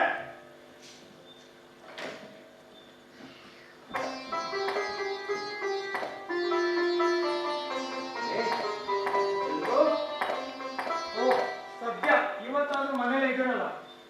ಯಾರನ್ನೋ ಬೆಳಗ್ಗೆ ಅಂತ ಬಸ್ ಸ್ಟ್ಯಾಂಡಿಗೆ ಹೋಗಿಲ್ವಲ್ಲ, ನನ್ ಪುಣ್ಯ. ನೀನು ಬರೋದು ಗೊತ್ತಿದ್ರೆ ನಾನು ಹಾಗೆ ಮಾಡ್ತೀನಿ. ಬರ್ಲಿಕ್ಕಾಗ್ಲಿಲ್ಲ, ಹಾಗೆ ಲಜ್ಜೆ ಬಿಡೋಲ್ಲ ನಿಮ್ಮ ವಚನ. ಶುರು ಮಾಡಿದವನು ನೀನು, ನಾನಲ್ಲ. ಅಲ್ಲ ಅಪ್ಪ, ನಾನು ಬಂದ ತಕ್ಷಣ ಈ ತರ ಎಲ್ಲ ಸ್ಟಾರ್ಟ್ ಮಾಡಿದ್ದೆ. ದಯವಿಟ್ಟು ನನ್ನ ಮನಸ್ಸಿಗೂ ನೋವಾಗುತ್ತೆ, ಅರ್ಥ ಮಾಡ್ಕೊಳ್ಳಿ. ನಾನು ಮಾತಾಡಿದ್ರೆ ನಿನಗೆ ನೋವಾಗುತ್ತಲ್ಲಪ್ಪ. ಮಾತಲ್ಲಿ ಯಾವ ತಾನೇ ನಿಮ್ಗೆ ಗೆಲ್ಲಕ್ಕಾಗುತ್ತೆ ಹೇಳಿ? ಸರಿ. ಒಂದಕ್ಕೊಂದ ಸೇರ್ಸಿ ಕೋಡ್ಸಿ ಮಾತಾಡೋದ್ರಲ್ಲಿ ನೀವು ಎಕ್ಸ್ಪರ್ಟ್ ಅಲ್ಲ. ಹೋಗ್ಲಿ ಬಿಡಿ. ಹೇಗಿದ್ದೀರಪ್ಪ? ನೋಡು, ಸಾಯಿಗೆ ಬರ್ತಿದ್ದೀನಿ. ಹಂಗ ಅನ್ಬೇಡಿ ಅಪ್ಪ, ಮನ್ಸಿಗೆ ತುಂಬಾ ನೋವಾಗುತ್ತೆ.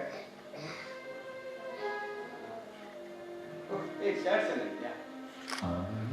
ಸೂಪರ್ ಆಗಿದೆ. ಯಾವ ಕಲಿಸ್ಕೊಂಡ್ರಿ? ಏನು ಬರ್ತದೆ ಆಯ್ತಾ? ಅದೇನಿಲ್ಲ, ತಿಂಡಿ ತಿಂತೀಯಪ್ಪ? ಇಲ್ಲಪ್ಪ ಭತ್ತ ತಿನ್ಕೊಂಡು ಬಂದೆ. ಇಲ್ಲಿ ಬರೋದು ಗೊತ್ತಿದ್ದು ಹೋಟೆಲ್ನಲ್ಲಿ ತಿನ್ಕೊಂಡು ಅಲ್ಲಪ್ಪ, ಬರೋ ಟೈಮ್ನೆಲ್ಲ ಇಲ್ಲಿ ತಿನ್ಲಿಕ್ಕೆ ಏನಾದ್ರು ಸಿಗುತ್ತೆ ಅಂತ ಹೇಳಿ ಹಾಗೆ ಬರ್ಲಿಕ್ಕಾಗುತ್ತಾ? ಓ ಹೊಟ್ಟೆ ಹಸುವಾಗಿತ್ತು, ಆದವೇ ಹೋಟೆಲ್ ಇತ್ತು, ತಿನ್ಕೊಂಡು ಬಂದೆ. ಆಯ್ತು. ಇಲ್ಲಿಗೆ ತಿಂಡಿಗೆ ಬರ್ಬೇಕು ಅಂತ ನಿಮ್ಮ ಮನಸ್ಸಿಗೆ ಅನಿಸಿಲ್ಲ. ಯಾಕೆಂದ್ರೆ ಇದು ನಿಂದ ಮನೆ. ಅಲ್ಲಪ್ಪ, ಈ ತರ ಎಲ್ಲ ಚುಚ್ಚಬೇಡಿ. ದಯವಿಟ್ಟು ನೋಡಿ, ನಿಮ್ ಕಾಲಕ್ಕೆ ಯೋಚನೆ ಮಾಡಬೇಡಿ. ಸ್ವಲ್ಪ ಪೊಸಿಷನ್ ಚೇಂಜ್ ಆಗಿದೆ, ಅರ್ಥ ಮಾಡ್ಕೊಳ್ಳಿ. ಆದವೇ ಬರ್ತಾ ಇದ್ದೆ ಹೋಟೆಲ್ ತಿಂಡಿ ತಿನ್ಕೊಂಡ್ ಬಂದೆ. ಇಲ್ಲಾಂದ್ರೆ ಗ್ಯಾಸ್ ರೈಸ್ ಆಗುತ್ತಪ್ಪ.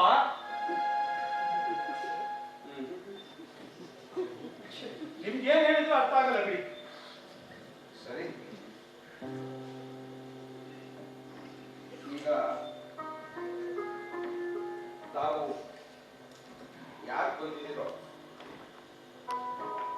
ಗೊತ್ತಲ್ಲಪ್ಪ, ಮಕ್ಕಳೆಲ್ಲ ಸ್ವಲ್ಪ ಬ್ಯಾಂಗ್ಳೂರಿಂದ ತುಮಕೂರಿಗೆ ಶಿಫ್ಟ್ ಆದ್ಮೇಲೆ ಜಾಸ್ತಿ ಆಗಿದೆ. ನಮ್ಮ ಮಾವ ಇನ್ನೊಂದು ಪ್ರಾಜೆಕ್ಟ್ ಎಲ್ಲ ತಗೊಂಡಿದ್ದಾರೆ. ಅದ್ರ ಮಧ್ಯೆ ನಂದು ಇವಾಗ ಬ್ಯಾಂಗ್ಳೂರಿಂದ ತುಮಕೂರಿಗೆ ಅಪಾಯಿಂಟ್ಮೆಂಟ್ ಮಾಡೋ ಉದ್ದೇಶಕ್ಕೆ ಈಗ ದೆಹಲಿಯಿಂದ ಆಲ್ರೆಡಿ ನಾನು ಇಲ್ಲಿಗೆ ಬಂದಿದ್ದೀನಿ ಅಪ್ಪ.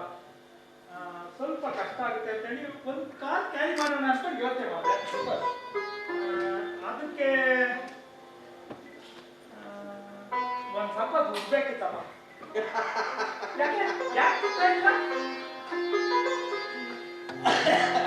ನೀನು ಬಂದಾಗಲೇ ಗೊತ್ತಿತ್ತು. ಅಲ್ಲಪ್ಪ, ನಮ್ಮ ಅವರಪ್ಪ 10 ಲಕ್ಷ ಕೊಡ್ತಾ ಇದ್ದಾರೆ. ಎಷ್ಟೊಂದು 5 ಲಕ್ಷ ಸಾಲ ಅಂತ ಕೊಡಿಯಪ್ಪ. ಓ ಸಾಲ?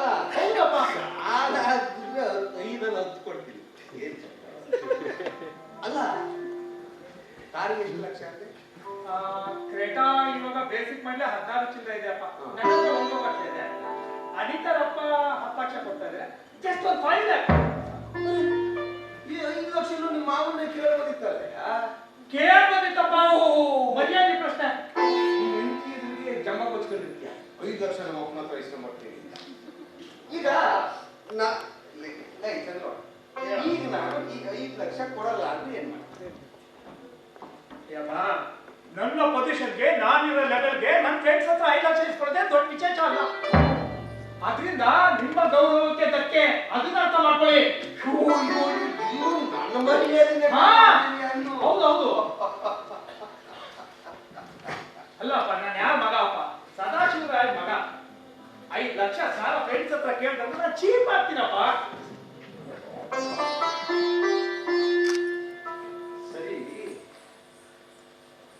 ನೀನ್ ಯಾಕೆ ಅಲ್ಲಿ ಅಷ್ಟೊಂದು ಕಷ್ಟ ಬಿಟ್ಟಿರೋದು?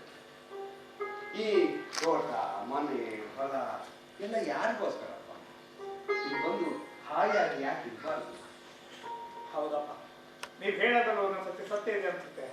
ಆದ್ರೆ ಏನ್ ಮಾಡ್ಲಿ, ನನ್ನ ಪೊಸಿಷನ್, ಕೆರಿಯರ್, ನನ್ನ ಮಕ್ಳ ಎಜುಕೇಶನ್ ಜೊತೆಗೆ ಅಪ್ಪ, ಅದು ನಿಮಗೆ ಗೊತ್ತು, ನನ್ನ ಹೆಂಡತಿ ವೀಣುಗೆ ಇಲ್ಲಿ ಬರಕ್ ಇಷ್ಟ ಇಲ್ಲ ಅಪ್ಪ. ಇಷ್ಟ ಇಲ್ಲ ಅಂತ ಅಲ್ಲ, ಇಲ್ಲಿಗೆ ಕರ್ಕೊಂಡ್ ಬರೋಕ್ಕೆ ನೀನು ಅವ್ರ ಮಾವನಿಗೆ ಹೆದರ್ತೀಯ. ನೀನ್ ಹೇಳಿದ್ರೆ ಅವ್ರು ಕೊಡ್ಬೇಕು. ಯಾಕೆ ಹೇಳಲ್ಲ? ಹಂಗಲ್ಲ ಅಪ್ಪ. ಅವಳಿಗೆ ಹೆದರ್ತೀಯ. ಅವಳಿಗೆ ಹೆದರ್ತಾ ಇಲ್ಲಪ್ಪ. ಅಪ್ಪ, ನಾನಿವತ್ತು ಈ ಪೊಸಿಷನ್ ಬರಕ್ಕೆ ವೀಣರ ಅಪ್ಪನೇ ಕಾರಣ. ಅಕಸ್ಮಾತ್ ನಾನೇನಾದ್ರು ಈ ಒಬ್ಬನೇ ಆಗ್ಲಿಲ್ಲ ಅಂದ್ರೆ ಯಾವ್ದಾದ್ರು ಸರ್ಕಾರಿ ಕೆಲಸದಲ್ಲಿ ಸಾಯ್ತಾ ಬಿದ್ದಿರ್ಬೇಕಿತ್ತು. ಈ ಪೊಸಿಷನ್ ಇರ್ತಿರ್ಲಿಲ್ಲಪ್ಪ. ಅಲ್ಲಪ್ಪ, ನಿಮ್ಮ ಮಗ ಸದಾಶಿವರಾಯರ ಏಕೈಕ ಮಗ ಪೊಸಿಷನ್ ಬಗ್ಗೆ ಯೋಚನೆ ಮಾಡಿದ್ದೆ ತಪ್ಪ ಹೇಳಿ ಅಪ್ಪ. ಕೆಲಸ ಪೊಸಿಷನ್ ಮುಖ ಯಾವತ್ತಾದ್ರೂ ಕನ್ನಡಿಯಲ್ಲಿ ನೋಡ್ಕೊಂಡಿದ್ದೆ.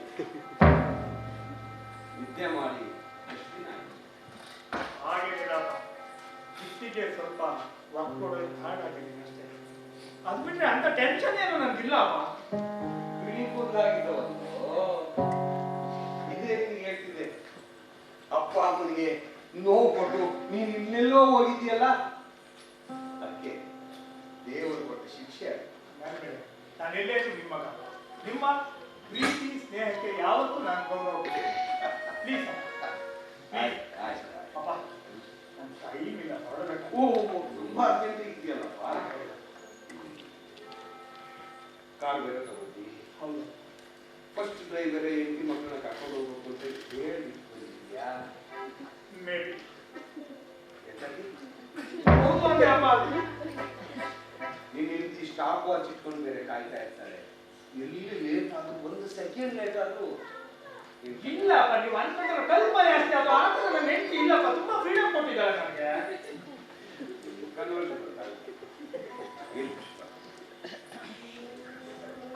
ಲೋಕದ ಕಣ್ಣಿಗೆ ಹೊರಟ ಹೃದಯ ಈ ಜೀವ, ಹೊರಟ ಹೃದಯ ಈ ಜೀವ. ಲೋಕದ ಕಣ್ಣಿಗೆ, ಈ ಲೋಕದ ಕಣ್ಣಿಗೆ ಹೊರಟ ಹೃದಯ ಈ ಜೀವ. ಅಪ್ಪ ಅಪ್ಪ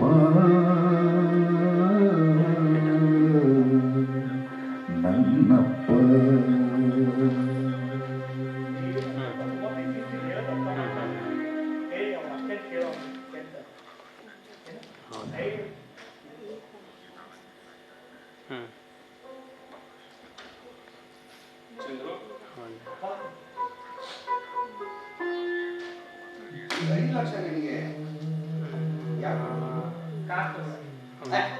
ಇಲ್ಲ ಅಂತ ಬೊಗಳು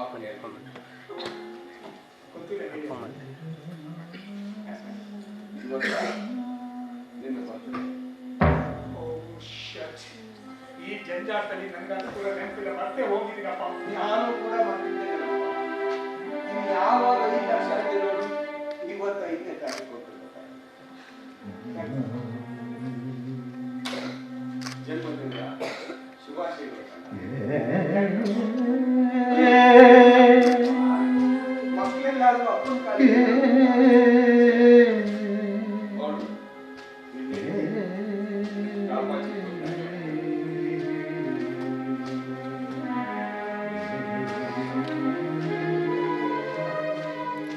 ಹಲೋ, ಹಾ ಅಭಿ, ಹೇಳು ಅಭಿ.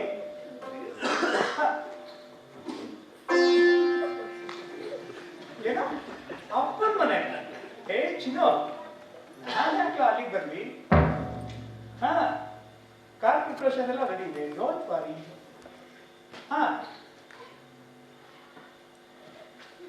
ಏನ್ ಚಿನ್ನು, ಬೇರೆ ಆಯ್ತಾ? ಏ nothing nothing, don't worry Chinnu. Hello, ಹಾ ಸರಿ, ಊಟಕ್ಕೆ ಮನೆಗೆ ಬರ್ತೀನಿ. ಜಸ್ಟ್ 8:30 to 9 ಒಳಗಡೆ ಮನೆಗೆ ಇರ್ತೀನಿ. Abhi, thank you. ಏನ ಇಂಗ್ಲೆಂಡ್ಗ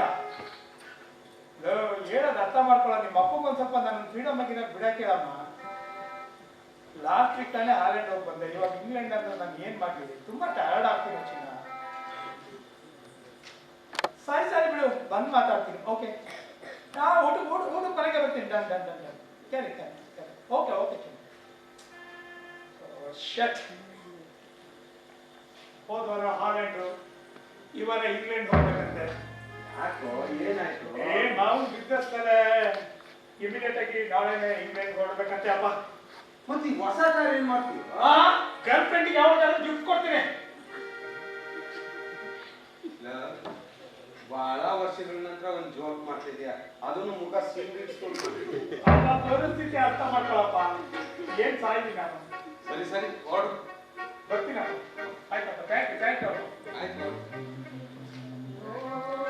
ಲೋಕದ ಕಣ್ಣಿಗೆ, ಲೋಕದ ಕಣ್ಣಿಗೆ ಏನಪ್ಪ?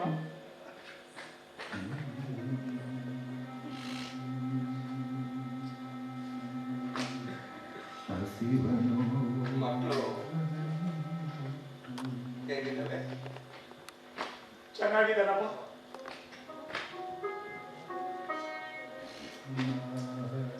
ಅವನು ಸಣ್ಣನು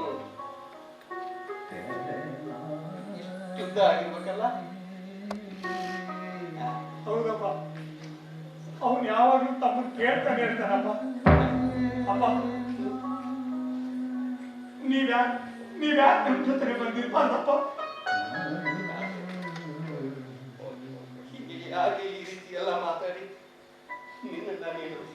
ಬೇಸರ ಮಾಡ್ತಾರೆ. ಎಲ್ಲ ಬಂದ್ಬಿಡಿ ಅಪ್ಪ, ಪ್ಲೀಸ್ ಅಪ್ಪ. ನಾನು ಬಂದ್ರೆ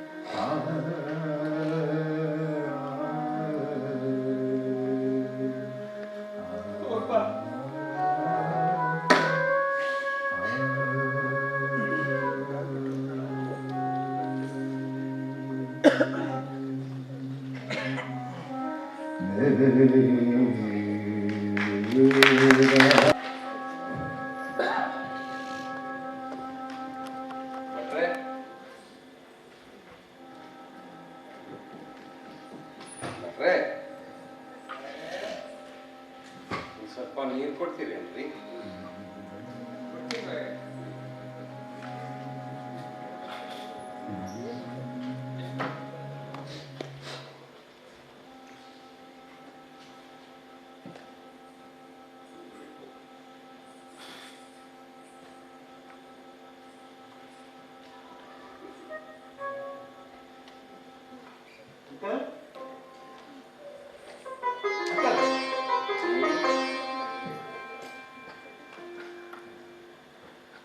ಸುಜು,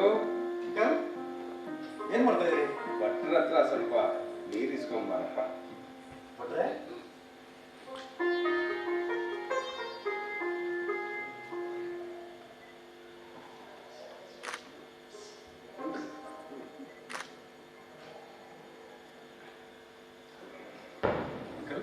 ಏನ್ ಮಾಡ್ತಾ ಇದ್ರಿ? ಫುಟ್ಬಾಲ್ ಆಡ್ತಿದ್ದಿ. ಓ, ಹಾರ್ಮೋನ್ ಯಾರೇ? ನಾನು ಸ್ವಲ್ಪ ಹೊರಗಡೆ ಹೋಗ್ಬಿಡ್ತೀನಿ ಬೇರೆ. ಹಾಂ, ನಾಳೆ ಬೇಗ ಬನ್ನಿ.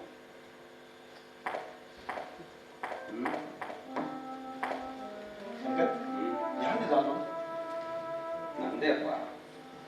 ನಾನು ಸ್ವಲ್ಪ ನೋಡ್ಬೋದ ಅಂಕಲ್?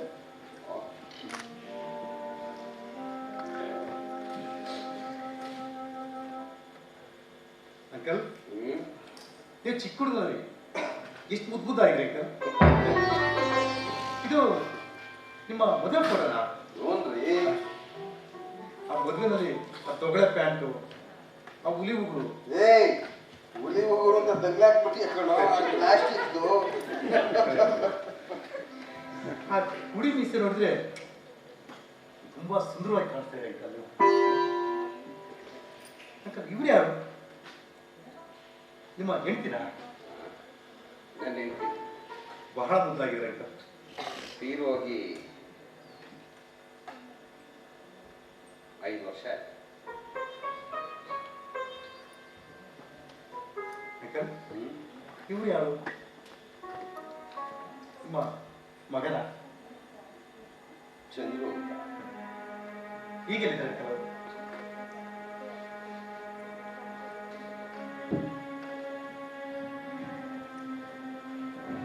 ಬಾ.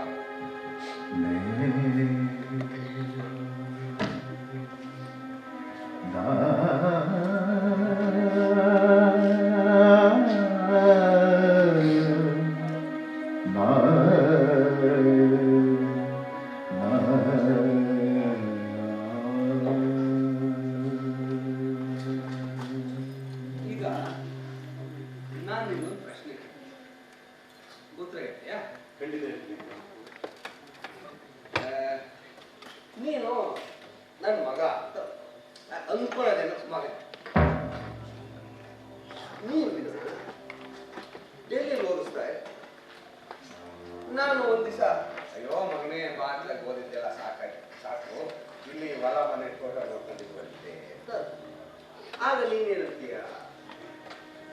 ಇಂಥ ಒಳ್ಳೆ ಮನೆ, ಇಂಥ ಮುದ್ದಾದಪ್ಪ, ಒಳ್ಳೆ ಮನಸ್ಸು, ಎಲ್ಲ ನೋಡಿ ಖಂಡಿತ ನಾನು ಇಲ್ಲೇ ಕೊಡ್ತೀನಿ.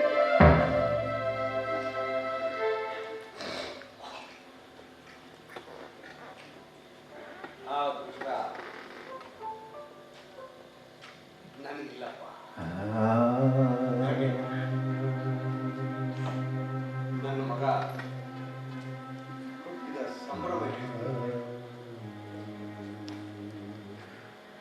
ಮದುವೆಯಾಗಿ 10 ವರ್ಷಗಳಾದರೂ ಮಗು ಇರಲಿಲ್ಲ. ಪಾಪ ಇವರು ಎಷ್ಟು ದೇವರುಗಳ ಪ್ರಾರ್ಥನೆ ಮಾಡಿದ್ದವರೇನೋ 11ನೇ ವರ್ಷಕ್ಕೆ ಆ ಮಗ ಹುಟ್ಟಿದ ಸಂಭ್ರಮ ಇತ್ತಲ್ಲ ಶಿವು. ಯಾರಿಗೋ ಮಕ್ಕಳೇ ಹುಟ್ಟಿಲ್ವೇನೋ, ನಮ್ಗೆ ಮಕ್ಕಳು ಬಂದಿದ್ದೇನೋ ಅನ್ನುವಷ್ಟು ಸಂಭ್ರಮ. ಅವನ ಬೆಳವಣಿಗೆಯನ್ನು ನೋಡ್ತಾ ನೋಡ್ತಾ ನೋಡ್ತಾ ಎಷ್ಟು ಆನಂದ ಕೊಟ್ಟಿದೆ. ಮಗ ಓದಿನಿಂದ ಏನೋ ES ಪಾಸ್ ಮಾಡೋ ರೀತಿ, ES ಓದೋ ರೀತಿ ದೆಹಲಿಯಲ್ಲಿ ಓದಿಸ್ತಾರೆ.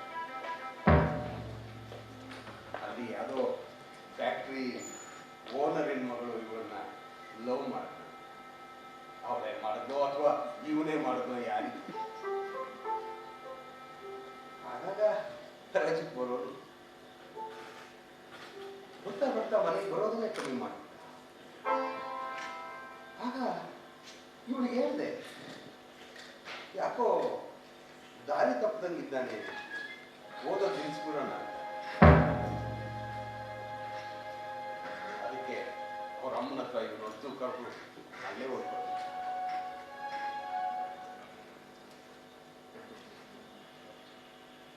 ಒಂದು ದಿನ ಬಾಗಿಲು ಕೊಡುವ ಶಬ್ದ, ನನ್ನ ಹೆಂಡತಿ ನನ್ನ ಮಗ ಬಂದ ಅಂತ ಬಾಗಿಲು ನೋಡಿದ್ರೆ ನನ್ನ ಮಗನ ಕೈಯಲ್ಲಿ ಮದುವೆಯ ಇನ್ವಿಟೇಷನ್ ಕಾರ್ಡ್. ಪಾಪ ಇವಳು, ಏನೋ ಚಂದ್ರು ಮದುವೆನ ನಮ್ಗೊಂದು ಮಾತು ಹೇಳ್ಬಾರ್ದೇನೋ ಅಂದ್ರೆ, ಏನೋ ಗಡಿ ಬಿಡಿಲಿ ಮಾಡ್ತೋಯ್ತು ಅಮ್ಮ ಅಂತಾನೆ. ಅಲ್ರಿ ಅಪ್ಪ ಅಮ್ಮನಿಗೆ ಹೇಳ್ದೆ ಮದುವೆ ಮಾಡ್ಕೊಂಡು ಅಂತ ಗಡಿಬಿಡಿ ಕೆಲಸ ಏನಿರುತ್ತೆ?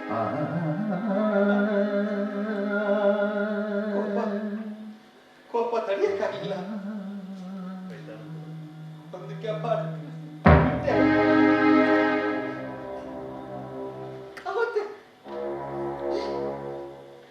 ಅವತ್ತೇ ಕೊನೆ ಮನೆಗೆ ಬರೋದನ್ನೇ ನಿಲ್ಲಿಸ್ಬಿಟ್ಟ. ಅವಾಗ ಬರೋದು ದುಡ್ಡು ಕೇಳಕ್ಕೆ, ದುಡ್ಡು ಕೇಳೋಣ ಯಾವುದಲ್ಲ ಅದು ಬರ್ತಾನಲ್ಲ ಅಂತ ಖುಷಿ ಪಡ್ತಿದ್ದೆ. ಇಷ್ಟೋ ಸರಿ ನನಗೂ ಅನ್ಸುತ್ತೆ, ಬಾ ಮಗನೇ ಇಲ್ಲಿ ಬಿಡು, ಅವನ ಕಾಲಿಗೆ ಬೀಳ್ಬೇಕು ಅಂತ ಅನ್ಸುತ್ತೆ. ಅದು ವಯಸ್ಸು, ಅದು ಮಾಡೋಕೆ ಬಿಡೋದಿಲ್ಲ ಸೂಜು. ನಿನಗೆ ಗೊತ್ತಿಲ್ಲ, ಈಗಲೂ ಅವನು ಊಟಿದಾಗ ಪಟ ಪಟ ಅಂತ ಕಾಲಿನ ಶಬ್ದ ಇತ್ತಲ್ಲ, ಅದು ಇನ್ನೂ ಕಿವಿಲಿ ಕುಯ್ಯಿಸುತ್ತೆ.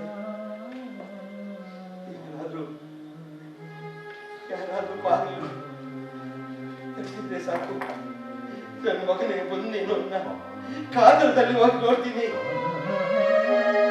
ಯಾರೋ ಆಗಿರ್ತಾರೆ. ನನ್ನ ಮಗ ಈಗ ಬರ್ತಾನೆ, ಆಗ ಬರ್ತಾನೆ, ಇನ್ನೇನು ಕೊಂದೇ ಬಿಟ್ಟ ಅನ್ನೋ ಕೊರಗಿನಲ್ಲಿ ಅವರ ತೀರುವಾಗ್ಬಿಟ್ಟು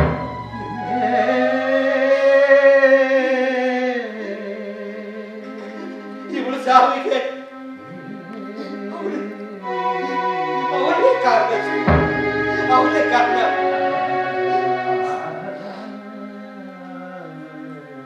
ನಿಮಗೆ ಗೊತ್ತಿಲ್ಲ ಸುಜು, ಒಂದಿನ ಮಗು ಆಯ್ತು ಅಂತ ಫೋನ್ ಬರುತ್ತೆ. ನಾನಾಗ ಖುಷಿಯಿಂದ ಇಲ್ಲಿಂದ ಅಲ್ಲಿಗೆ ಓಡಿ ಹೋಗ್ತೀನಿ. ತುಟ್ಲಲ್ಲಿರುವ ಆ ಮಗುನ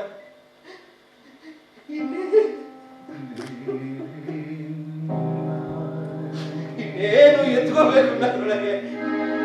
ನನ್ನ ಸೊಸೆ ಇಲ್ಲೇ ನೆವ ಮಾಡ್ಕೊಂಡು ಇಲ್ಲೇ ಚಾಂಡ ಊರ್ಬೇಡಿ ಅಂತ. ಅಲ್ರಿ ನಮ್ಮ ಮಕ್ಕಳನ್ನ ನಾವು ಪ್ರೀತಿ ಮಾಡೋದು ತಪ್ಪೇನ್ರಿ?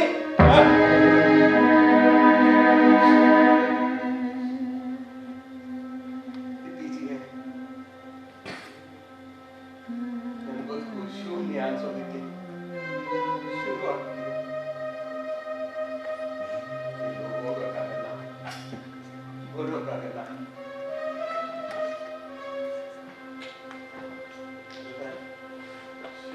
ಶುರು ಆಗ್ತಿದೆ. ಈ ಸಮಯದಲ್ಲಿ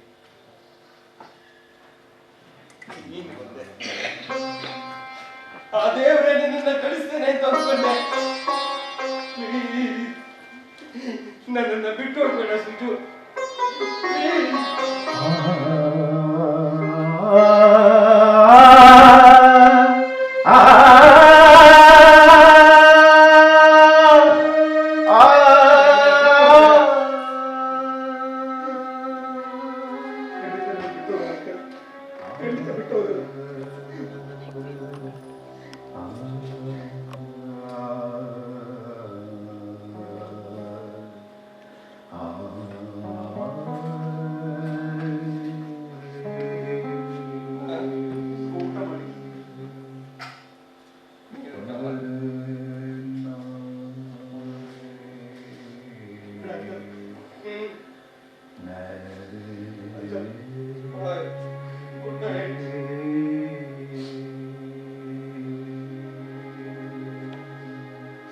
ತಂದೆ ತಾಯಿಗಳ ಬಿಟ್ಟು ತಪ್ಪವ ಮಾಡಲು ಯಾರ ಬಂಧುಗಳ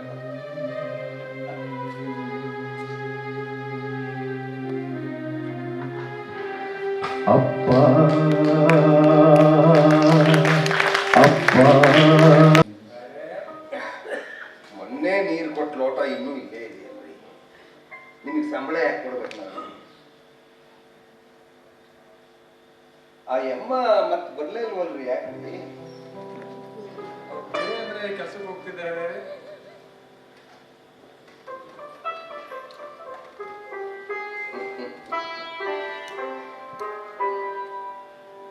ಬದುಕನ್ನ ಸಂಭ್ರಮಿಸುವುದು ಅಂದ್ರೆ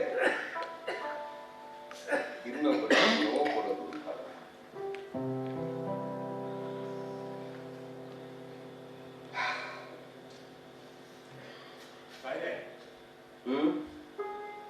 ಹೊಲದತ್ರ ಹೋಗಿ ಬರುವ,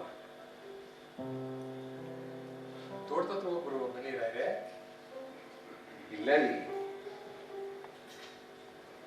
ನನಗೆ ಈ ಆಲ್ಬಮ್ ನೋಡೋದಿದೆಯಲ್ಲ ಅದೇ ಖುಷಿ. ನನ್ನ ಸಣ್ಣ ಮಗ ಹೆಂಗ್ ಕಾಣ್ತ ನೋಡ್ರಿ,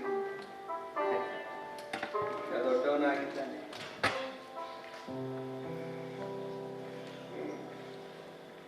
ಕೇಶವ ತೋಟದತ್ರ ಕೆಲಸ ಮಾಡ್ತಿದ್ದಾರಂತೆ, ಹೋಗಿ ನೋಡ್ಕೊ ಬರುವ ಬನ್ನಿರಾಯ್ರೆ.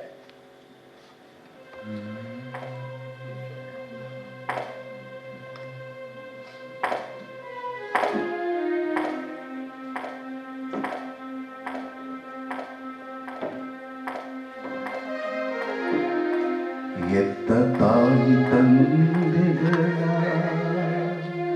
ಚಿತ್ತವನ್ನು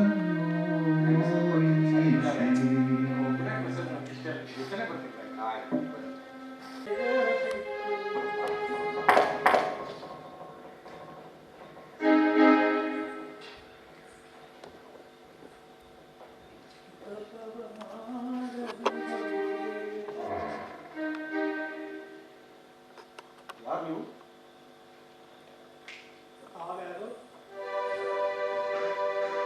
ಓ, ಚಂದ್ರಶೇಖರ್ ಅವರಲ್ವಾ? ಎಸ್, ಬನ್ನಿ ಒಳಗಡೆ.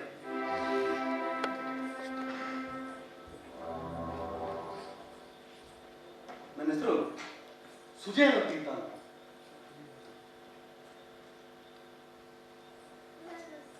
ತಾವು ಮನೇಲಿ ಒಬ್ಬರೇನು? ಅಪ್ಪ ಇಲ್ಲೋದು? ಅಂಕಲ್ ಇಲ್ಲೆಲ್ಲ ತೋಟಕ್ಕೆ ಬರ್ತಿದ್ರು. ಭಟ್ರು ತಿಂಡಿ ಮಾಡಿಟ್ಟು ಮನೆಗೆ ಬರ್ತಿದ್ರು. ಬನ್ನಿ ಕೂತ್ಕೊಳ್ಳಿ. ಕಾಫಿ ಕುಡ್ತೀರಾ? No thanks. ಭಟ್ರು ಅವಲಕ್ಕಿ ಉಪ್ಪಿಟ್ಟು ಮಾಡ್ತಾರೆ. ಯಾರು ತಿಂತೀರಾ? ಅವಶ್ಯಕತೆ ಇಲ್ಲ. ಪುಸ್ತಕ ಏನಾದ್ರು ಕೂಡ ಓದ್ತೀರಾ ನೀವು? ಹಲೋ, ನನ್ನ ಮನೆಯಲ್ಲಿ ನನಗೆ ಉಪಚಾರ ಬೇಕಾಗಿಲ್ಲ. ಏನಂದ್ರಿ? ನನ್ನ ಮನೆಯಲ್ಲಿ ನನಗೆ ಉಪಚಾರ ಬೇಕಾಗಿಲ್ಲ. ಬೈ ತಾವು ಈ ಮನೇಲಿ ಏನಾಗಿದ್ದೀರಾ? ನಾವು ಈ ಮನೆಯಲ್ಲಿ ಪೇನ್ ಗೆಸ್ಟ್ ಆಗಿದ್ದೀವಿ. Paying guest. ಗೆಸ್ಟ್ ತಾವು ಪೇ ಮಾಡ್ತಾ ಇದ್ದೀರೋ ಇಲ್ಲ?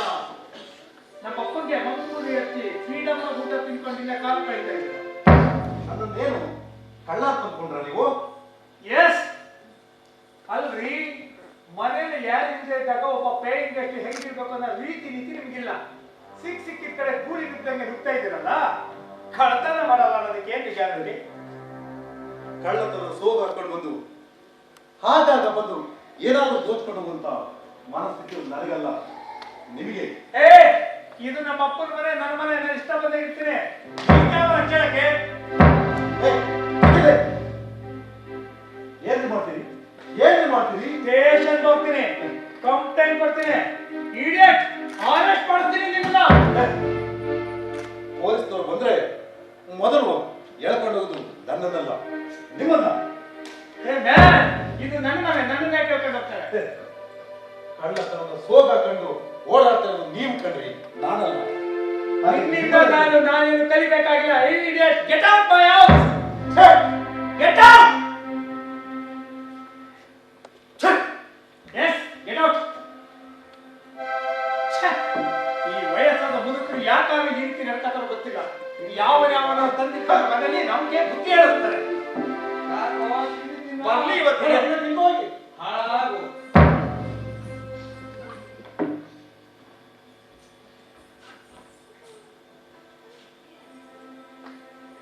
ನೀನು ಅವ್ರಿಗೆ ಏನಾರು ಅಂದಿಯಾ? Hello, excuse me daddy. ನಾನು ಅವ್ರಿಗೆ ಏನಾದ್ರು ಅನ್ನೋದಲ್ಲ, ಅವನೇ ನನಗೆ ಬಾಯಿ ಬಂದಂಗೆ ಮಾತಾಡ ಹೋದ. ಸುಳ್ಳಿ ಬಂದಾಗ ಕಾಲ ಕಾಲಕೊಂಡು ತಿಂತ ಕೂತಿದ್ದ. ಮಾರ್ನಿಂಗ್ ಟಿಫನ್ ಮಾಡ್ತಿದ್ದ ಅಂತ ಹೇಳಿ. ಓಹ್, ಎಷ್ಟೇ ಸಲ್ವೋ? 10 ಸತಿ ಮಾಡಿದ್ರು ನನ್ನ ಅಭ್ಯಂತರ ಇಲ್ಲ. ಹಾ, ನೀವು ಹಿಂಗೆಲ್ಲ ಒಪ್ಪಿಗೆ ಅವರು ನನ್ನನ್ನ ಯಾರು ಮನೆಯಿಂದ ಆಚೆ ಹೋಗು ಅಂತ ಕೇಳ್ತಾರೆ? ಸುಳ್ಳು. ಸುಳ್ಳು ಯಾಕೆಪ್ಪ? ಇರೋ ವಿಷಯನೇ ನಾನು ನಿಜ ಹೇಳ್ತಾ ಇದ್ದೀನಿ. ಅಲ್ಲಪ್ಪ, ಯಾವನವನ ನಾಯಿ ನೆರಿಕೊಂಡೆಲ್ಲ ಮನೆಗೆ ತಂದಿಟ್ಕೊಂಡು ಅವ್ರ ಕೈಲೆಲ್ಲ ಸ್ವಂತ ಮಕ್ಕಳಿಗೆ ಬುದ್ಧಿ ಹೇಳ್ತಿಲ್ಲ. ನಿಮ್ಗೇನು ಅನ್ಸಲ್ಲ? ಯಾಕೆ ಯಾಕೆ ನೋಡ್ತಾ ಇದ್ದೀರಿ? ಸ್ವಂತ ಮಗ. ಎಸ್. ಅಪ್ಪ ನನ್ನೊಬ್ಬ ಇದಾನೆ ಅನ್ನೋದಾದ್ರೂ ಜ್ಞಾಪಕ ಇದೆಯಪ್ಪ. ನೋಡಿ ಅಪ್ಪ, ನಿಮ್ಗದು ಇದೆಯಲ್ಲೋ ಗೊತ್ತಿಲ್ಲ, ನನಗಂತೂ ನಮ್ಮ ಅಪ್ಪನ ಗೌರವ ಇದೆ. ಅದಕ್ಕೋಸ್ಕರ ನಾನು ಯಾವ್ದೋ ವರ್ಕ್ ಮೇಲೆ ಬಂದ್ರು ಇಲ್ಲಿಗೆ ಆಗಾಗ ಬಂದು ಹೋಗ್ತಾ ಇರೋದು. ಹೌದು. ನಮ್ಮನ್ನ ನೋಡಿದ್ರೆ ನಿಮ್ಗೇನು ಅನ್ಸೋದೇ ಇದೆ. ಅಪ್ಪ, ಅನ್ನಿಸ್ದಾಗ ಕರ್ದಾಗ ನೀವೇ ಬರ್ಲಿಲ್ಲ. ನಾನು ಏನ್ ಮಾಡ್ಲಿ ಅದಕ್ಕೆ?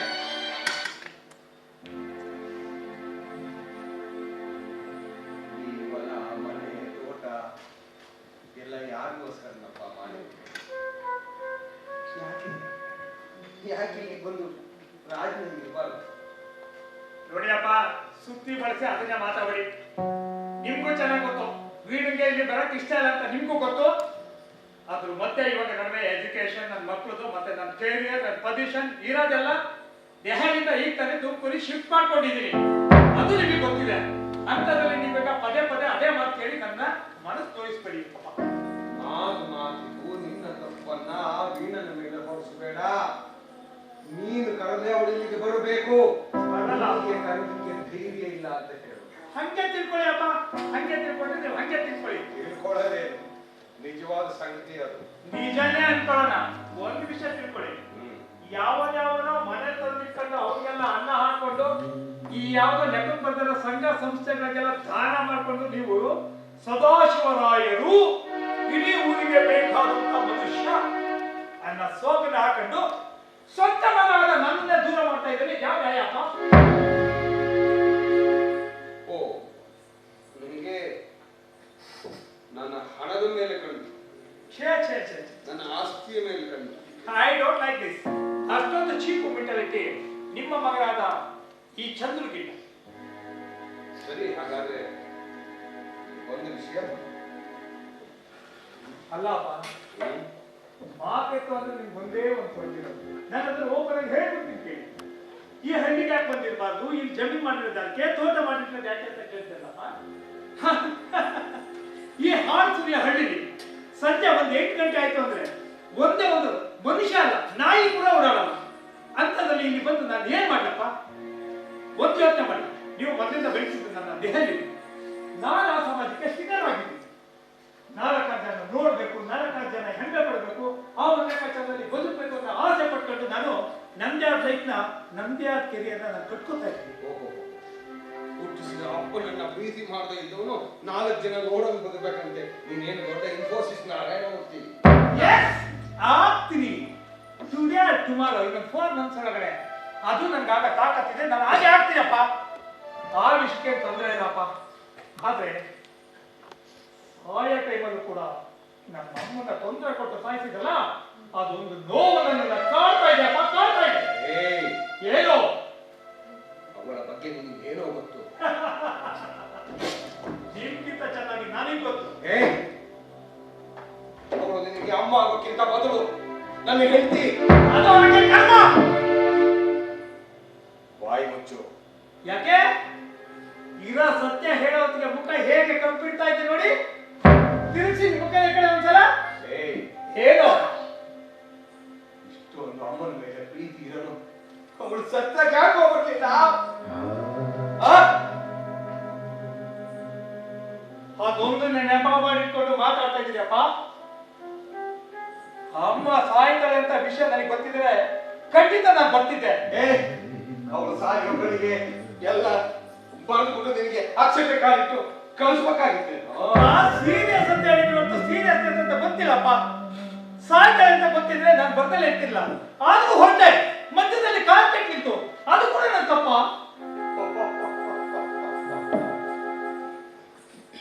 20 ದಿನ ಮೊದಲೇ ನಿನಗೆ ಪತ್ರ ಬಾದಿದ್ನಲ್ಲಪ್ಪ, ಅಮ್ಮನಿಗೆ ಹುಷಾರಿಲ್ಲಪ್ಪ ಅಂತ. ಬಟ್ ಆದ್ರೆ ಅಮ್ಮ ಸಾಯ್ತಾಳೆ ಅಂತ ನನಗೆ ತಿಳ್ಕೊಂಡಿರ್ಲಿಲ್ಲಪ್ಪ. ಅವಳ ಸಾವಿಗೆ ನೀನೇ ಕಾರಣ. ಭೂಮಿ ಮೇಲೆ ಅನ್ನೋದ್ರ ಯಾರಿಗೆ ಎಷ್ಟೆಷ್ಟು ದಿನ ಅಂತ ಇರುತ್ತೆ ಅಷ್ಟಕ್ಕೆಲ್ಲ ಅಷ್ಟು. ಅದು ಅಮ್ಮಂದಾದ್ರೂ ಅಷ್ಟೇ, ನಿಮ್ದಾದ್ರೂ ಅಷ್ಟೇ, ನಂದಾದ್ರೂ ಅಷ್ಟೇ. ವೇದಾಂತ ಅಲ್ಲ, ಪ್ರಾಕ್ಟಿಕಲ್ ಅಪ್ಪ, ಪ್ರಾಕ್ಟಿಕಲ್.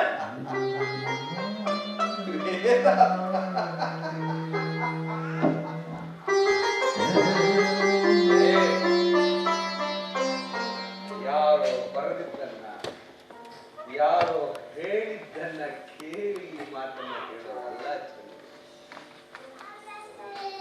ಹುಟ್ಟಿದ ಮನುಷ್ಯ ಸಾಯಲೇಬೇಕು ನಿಜ, ಆದ್ರೆ ನಿನ್ನಮ್ಮ ತನ್ನ ಮಗನ ಕೊರಗಿ ನಿಂತೆ ಕೊಲೆ ಅಲ್ಲ, ಸಾವು. ಮಗನ ಮದುವೆ ನಿಶ್ಚಯ ಆದಾಗ ಮಗನ ಮದುವೆಗೆ ಸ್ವಂತ ತಾಯಿನ ಕಳಿಸ್ತೇನಂತ ಏಕೈಕ ದುಷ್ಟ ಅಪ್ಪ ನೀನು. ಏನು ಹೋಗಿ ಮದುವೆಗೆ ಎಂದೆ. ನೀವು ಬರ್ದೇ ಇದ್ರೆ, ನೀವು ಹೋಗದ ಮದುವೆಗೆ ನಾನು ಹೋಗಲ್ಲ ಅಂತ ಅಂದು. ಸುಳ್ಳು ಅಪ್ಪ ಅದು. ಯಾವ ತಾಯಿಗೆ ತನ್ನ ಸ್ವಂತ ಮಗನ ಮದುವೆಗೆ ಹೋಗಕ್ಕೆ ಇಷ್ಟ ಇಲ್ಲ ಅಂತ ಹೇಳಿ ಜನ್ಮನೇ ಹೇಳಿ. ಅದನ್ನು ನಾನು ಒಬ್ಬನೇ ಮಗ. ನನ್ನ ಮದುವೆಗೆ ನನ್ನಮ್ಮ ಬಂದೇ ಬರ್ತಿದ್ರು. ನಿಮ್ಮ ಸ್ವಾರ್ಥ, ಅಹಂಕಾರ, ದುರಹಂಕಾರದಿಂದ ಅವಳನ್ನ ಕೊಲೆ ಮಾಡಿದ್ದು, ಕೊಂದಿದ್ದು ನೀವು. ಅದು ಯಾಕೆ ನನ್ನ ತಲೆ ಮೇಲೆ ತೆರೆ ಕೊಡ್ತೀರಾ ನೀವು?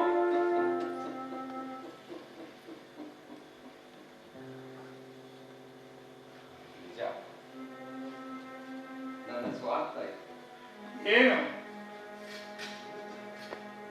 ಊಟ ಮಾಡ್ಬೇಕು, ಹೊಲ ಮಾಡ್ಬೇಕು, ಎಲ್ಲ ಮಕ್ಕಳಿಗಿಂತ ನನ್ನ ಮಗ ತುಂಬಾ ಆನಂದವಾಗಿರ್ಬೇಕು ಜೀವನದಲ್ಲಿ ಅನ್ನುವ ಸ್ವಾರ್ಥ. ಹಾಗಾಗಿ ನಾನು ನಿನ್ನಮ್ಮ ಒಂದು ದಿನವೂ ಯಾವುದೇ ಊರಿಗೆ ಒಬ್ಬರನ್ನೊಬ್ಬರು ಬಿಟ್ಟು ಹೋಗಲೇ ನಿನಗೋಸ್ಕರ ಪ್ರತಿದಿನ ತೋಟದಲ್ಲಿ ಕೂಲಿ ಆಳಿನಲ್ಲಿ ದುಡಿಮೆ ಮಾಡಿಕೊಂಡು ಇಷ್ಟೆಲ್ಲ ಮಾಡಿದ ನಮಗೆ ನೀನೇನು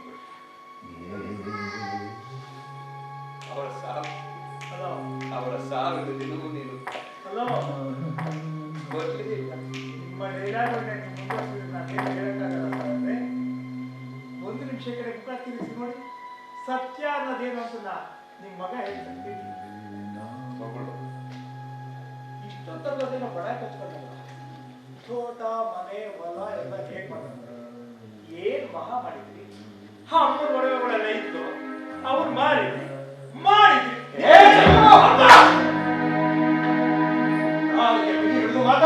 ವಿಷಯ ಇದಕ್ಕೆ ನೋಡಿ ಹೇಗಾಗ್ತಾ ಇದ್ರಿ ನೀವು. ಹೌದು, ಅದೇ ನಿಜ. ಸ್ವಂತಿಕೆ ನಿಮ್ದೇನಿಲ್ಲ, ಎಲ್ಲ ನಮ್ಮ ಅಮ್ಮಂದೆ. ಅಮ್ಮನ ಒಬ್ಬನೇ ಮಗ ಆದ ನಾನು. ನೀವ್ ಏನಿಟ್ಟಿದ್ದೆಲ್ಲ ಮಾತಾಡ್ತಾ ಇದ್ರಿ ಅಂತ ನನಗೆ ತುಂಬಾ ಚೆನ್ನಾಗಿ ಗೊತ್ತಪ್ಪ. ಕಾದು ನಾನು ತಿಳ್ಕೊಂಡಿದ್ದೀನಿ. ಸ್ವಯಾರ್ಜಿತ ಆಸ್ತಿ ಯಾರಿಗೆ ಬೇಕಾದ್ರೂ ದಾನ ಬರಿಬಹುದು ಅನ್ನೋ ಉದ್ದೇಶದಲ್ಲಿ ನೀವು ಈ ಲೆಕ್ಕಾಚಾರದಲ್ಲಿ ಆಟ ಆಡ್ತಾ ಇದ್ದೀರಾ. ಏಕೈಕ ಮಗ ಆದ ನನಗೆ ನೀವು ಬರಿಬೇಕು. ಬರಿದರೆ ಬೇರೆ ತರ ಅಂದ್ರೆ ಕಷ್ಟ ಆಗುತ್ತೆ ಅಲ್ಲಪ್ಪ. ಆಸ್ತಿ ನನ್ನ ಹೆಸರು ಬರಿಬೇಕಪ್ಪ, ಬೇರೆಯವ್ರಿಗೆ ಬರೆದು ತೋರಿಸ್ಲಾ? ನಿಮ್ಮಿಷ್ಟ ಅಪ್ಪ. ಬರ್ಕಳಾಗಿದ್ರೆ ಬರ್ಕಳಿ, ನಾನು ಮೊದಲೇ ಹೇಳಿದ್ದಲ್ಲ ಕಾನೂನು ಏನು ಅಂತ. ನೆಗಾಡ್ಬೇಡಿ ಒಂದ್ ನಿಮಿಷ, ನೆಗಾಡ್ಬೇಡಿ ಒಂದ್ ನಿಮಿಷ. ಇಷ್ಟೆಲ್ಲ ಅವಾಗಿಂದ ಹೊಡ್ಕೋತಾ ಇದ್ರಲ್ಲ, ಸದಾಶಿವರಾಯ ನಾನು ಯಾವತ್ತು ಕೊಟ್ಟು ಮಾತಿಗೆ ತಪ್ಪಲ್ಲ ಅಂತೇಳಿ. ತಾವ್ ಈ ಚೆಕ್ ಯಾಕೆ ಕೊಡ್ತೀವಿ ಹೇಳಿ ಅಪ್ಪ? ಕಾರ್ ತಗೊಳಕ್ಕೆ ಅಂತ ಕೊಟ್ಟಿರ್ತಾರೆ. ಈ ಚೆಕ್ ಬೌನ್ಸ್ ಆಗಿ ನನ್ನ ಫ್ರೆಂಡ್ಸ್ಗಳ ಮುಂದೆ ನಾನು ಎಷ್ಟು ಅವಮರ್ಯಾದೆ ಇರ್ತೀನಿ ನನಗೆ ಬಂತು. ಯಾಕೆ ಯಾಕೆ ಯಾಕೆ ಈ ನಗು? ಅಪ್ಪ ನನ್ನಲ್ಲಿ ಎಷ್ಟು ನೋವು ಅನ್ಸುತ್ತೆ ಅಂತ ನಿಮಗೆ ಗೊತ್ತಾ? ಈಗ ನಾನು ಅರ್ಥ ಮಾಡ್ಕೊಂಡಿದ್ದೆ ಮಗನ ಭವಿಷ್ಯನ. ಪ್ಲೀಸ್ ಪರಿಸ್ಥಿತಿ ಅರ್ಥ ಮಾಡ್ಕೊಳ್ಳಿ ಅಪ್ಪ. ಈ ಚೆಕ್ ಬರ್ಕೊಟ್ಟಾಗ ದುಡ್ಡಿತ್ತು. ನೀನು ಬಂದು ಹೋದ್ಮೇಲೆ ಒಬ್ರು ಅನಾಥಾಶ್ರಮದವ್ರು ಬಂದು ಅವ್ರಿಗೂ ಚೆಕ್ ಕೊಟ್ಟೆ. ಮೋಸ್ಟ್ಲಿ ನೀರ್ನ ಅವರು ಮೊದಲು ಚೆಕ್ ಹಾಕಿದ್ದಾರೆ. ಹೌದಪ್ಪ, ಒಳ್ಳೆ ತಂದ ಒಂದು ಮಾತು ಹೇಳ್ತಿದ್ದೀವಿ. ಚೆಕ್ಕರಿ ಮಾಡಿ ನೀವು ಬೌನ್ಸ್ ಆಗಿದೆಯಲ್ಲೋ, ಅದು ಬೇರೆ ವಿಷಯ. ನನಗೆ ಕೋರ್ಟ್ ಹೋಗಕ್ಕೆ ಬೇಕು. ಅದನ್ನ ಬಿಡಿಸ್ಕೊಂಡ್ಬಿಟ್ಟು ನೀವು ಜಮೀನನ್ನ ನನಗೆ ಕೊಡಲ್ಲ ಅಂತ ನನಗೆ ಚೆನ್ನಾಗಿ ಗೊತ್ತಲ್ಲ. ಆದ್ರೆ 5 ಲಕ್ಷ ಅಮೌಂಟ್ ಇದ್ದು ನಾನು ಅವಾಗ ಕಾರಿಗೊಂಚು ನನ್ನ ಫ್ರೆಂಡ್ಸ್ ಹತ್ರಗಳೇ ಸೆಲೆಕ್ಟ್ ಮಾಡ್ಕೊಂಡು ಮೂವ್ಮೆಂಟ್ ಮಾಡ್ಕೊಂಡಿದ್ರೆ ನಾನು ಇವತ್ತು ಈ ತರ ಮುಂದೆ ನಿಮ್ ಮುಂದೆ ಬಂದು ನಿಂತಿರ್ಲಿಲ್ಲ. ಅಲ್ಲ ಅಪ್ಪ, ನಿಮ್ಗೆ ಯಾಕೆ ಅರ್ಥ ಆಗ್ತಾ ಇಲ್ಲ? ಈ ಯಾವನೋ ಫುಟ್ಪಾತ್ ಅಲ್ಲಿ ಒಬ್ಬರು ಕರ್ಕೊಂಡ್ಬಂದು ಮನೇಲಿ ಅನ್ನ ಹಾಕ್ತೀರಾ? ಯಾವನು ಅಲ್ಲ, ಇನ್ಯಾರು? ಆಮೇಲೆ ಯಾವ್ದೋ ಸಂಘ ಸಂಸ್ಥೆಗಳಿಗೆ ಅಂತ ದಾನ ಕೊಡ್ತೀರಾ? ಸ್ವಂತ ಮಗ ಅದನ್ನ 5 ಲಕ್ಷ ಕೂಡ ಕಿಂಚಿಕೊಂಡು ನೋಡ್ತೀರಾ ಅಂದ್ರೆ ನಾನು ಎಲ್ಲಿ ಸೇರಿಸ್ಕೋಬೇಕು?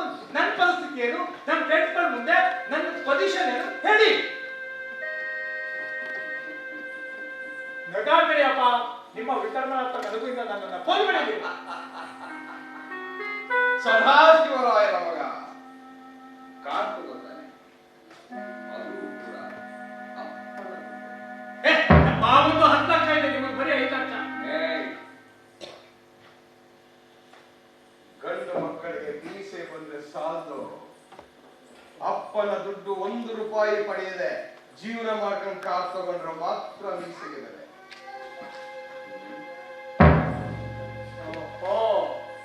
ತಾವು ಆರೋಗ್ಯದಲ್ಲಿ ಬರ್ತಾ ಇದ್ದೀರಿ ಅಂದ್ರೆ ನಮ್ಗೇನು ಅಂತ ಅರ್ಥ ಆಯ್ತು. ಜಮೀನು ನಿಮ್ಮ ಸ್ವಯಾರ್ಜಿತ ಇದೆ, ಅದನ್ನ ನಮಗೆ ತಾವು ಕೊಡಲ್ಲ ಅಂತ ನಮಗೆ ಎಸ್ ಆಗಿದೆ. ಈಗ ಬಿಟ್ಟಾಕಿ ಅದು ಯಾವನಿಗೆ ಬೇಕು. ಕೊನೆ ಸಾಯೋ ಟೈಮಲ್ಲಿ ನಮ್ಮ ಒಡವೆಗಳಿದ್ವಲ್ಲ, ದಯಮಾಡಿ ಆ ಒಡವೆಗಳನ್ನ ಕಡೆ ಕೊಡಿ, ನಾನು ಅದನ್ನ ಮೇಂಟೈನ್ ಮಾಡ್ಕೊಳ್ತೀನಿ. ಯಾವ ಒಡವೆಗಳು ಇಲ್ಲ. ಯಾಕೆ ಸುಳ್ಳು ಹೇಳ್ತಾ ಇದ್ದೀರಾ? ಎಲ್ಲವನ್ನ ಅನಾಥಾಶ್ರಮಕ್ಕೆ ಕೊಡಲಾಗಿದೆ. Hello, excuse me. ಒಡವೆಗಳನ್ನ ಅನಾಥಾಶ್ರಮಕ್ಕೆ ತಾವು ಕೊಟ್ಟಿದ್ದೀರಾ ಅಂದ್ರೆ ಅದಕ್ಕೆ ಒಂದು ದಾನ ಪತ್ರ ಅಂತ ಇರುತ್ತೆ. ದಯಮಾಡಿ ಆ ಪತ್ರ ಇದ್ರೆ ಕೊಡಿ. ಆ ಬಗ್ಗೆ ಯಾವುದೇ ಕಾಗದ ಪತ್ರಗಳ ಉಲ್ಲೇಖ ಇಲ್ಲ. ಕಾಗದ ಪತ್ರ ಉಲ್ಲೇಖಗಳಿಲ್ಲ ಅಂದ್ರೆ ಅದನ್ನ ವೈಯಕ್ತಿಕವಾಗಿ ನೀವು ಬಳಸ್ಕೊಂಡು ಪರ್ಪಸ್ಫುಲ್ ಆಗಿ ನನಗೆ ಮೋಸ ಮಾಡೋ ಉದ್ದೇಶವನ್ನು ಹೊಂದಿದ್ದೀರಾ ಅಂತ ನಾನು ಸ್ಟೇಷನ್ಗೆ ಹೋಗ್ತೀನಿ. ಹಾಗೆ ಎತ್ಕೋ. ಹೌದಾ? ಏನಂದೆ? ಸ್ಟೇಷನ್ಗೆ ಹೋಗ್ತೀನಿ, ಕಂಪ್ಲೇಂಟ್ ಕೊಡ್ತೀನಿ, ಕೋರ್ಟ್ ಹೋಗ್ತೀನಿ. ನನ್ನ ಕಾಲ್ ಏನ್ ಬರಬೇಕು ಅದನ್ನ ನಾನು ತಗೋತೀನಿ.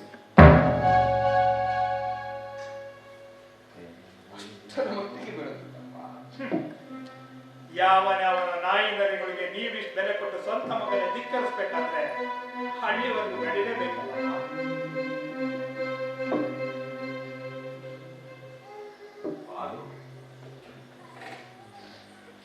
ಅವನು ಕೇಳೋಷ್ಟು ದೊಡ್ಡ ಮನುಷ್ಯ ಅಲ್ಲ. ಮೇಬಿ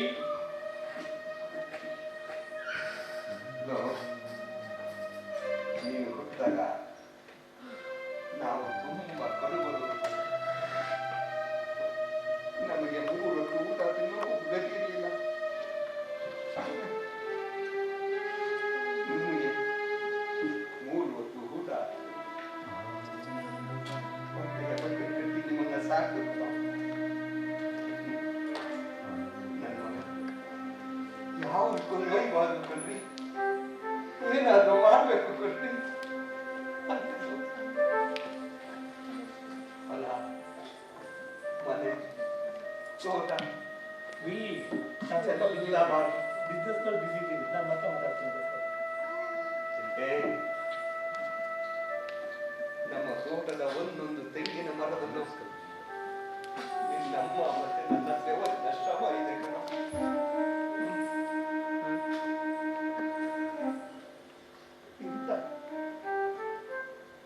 ಇಂಥ ತೋಟದ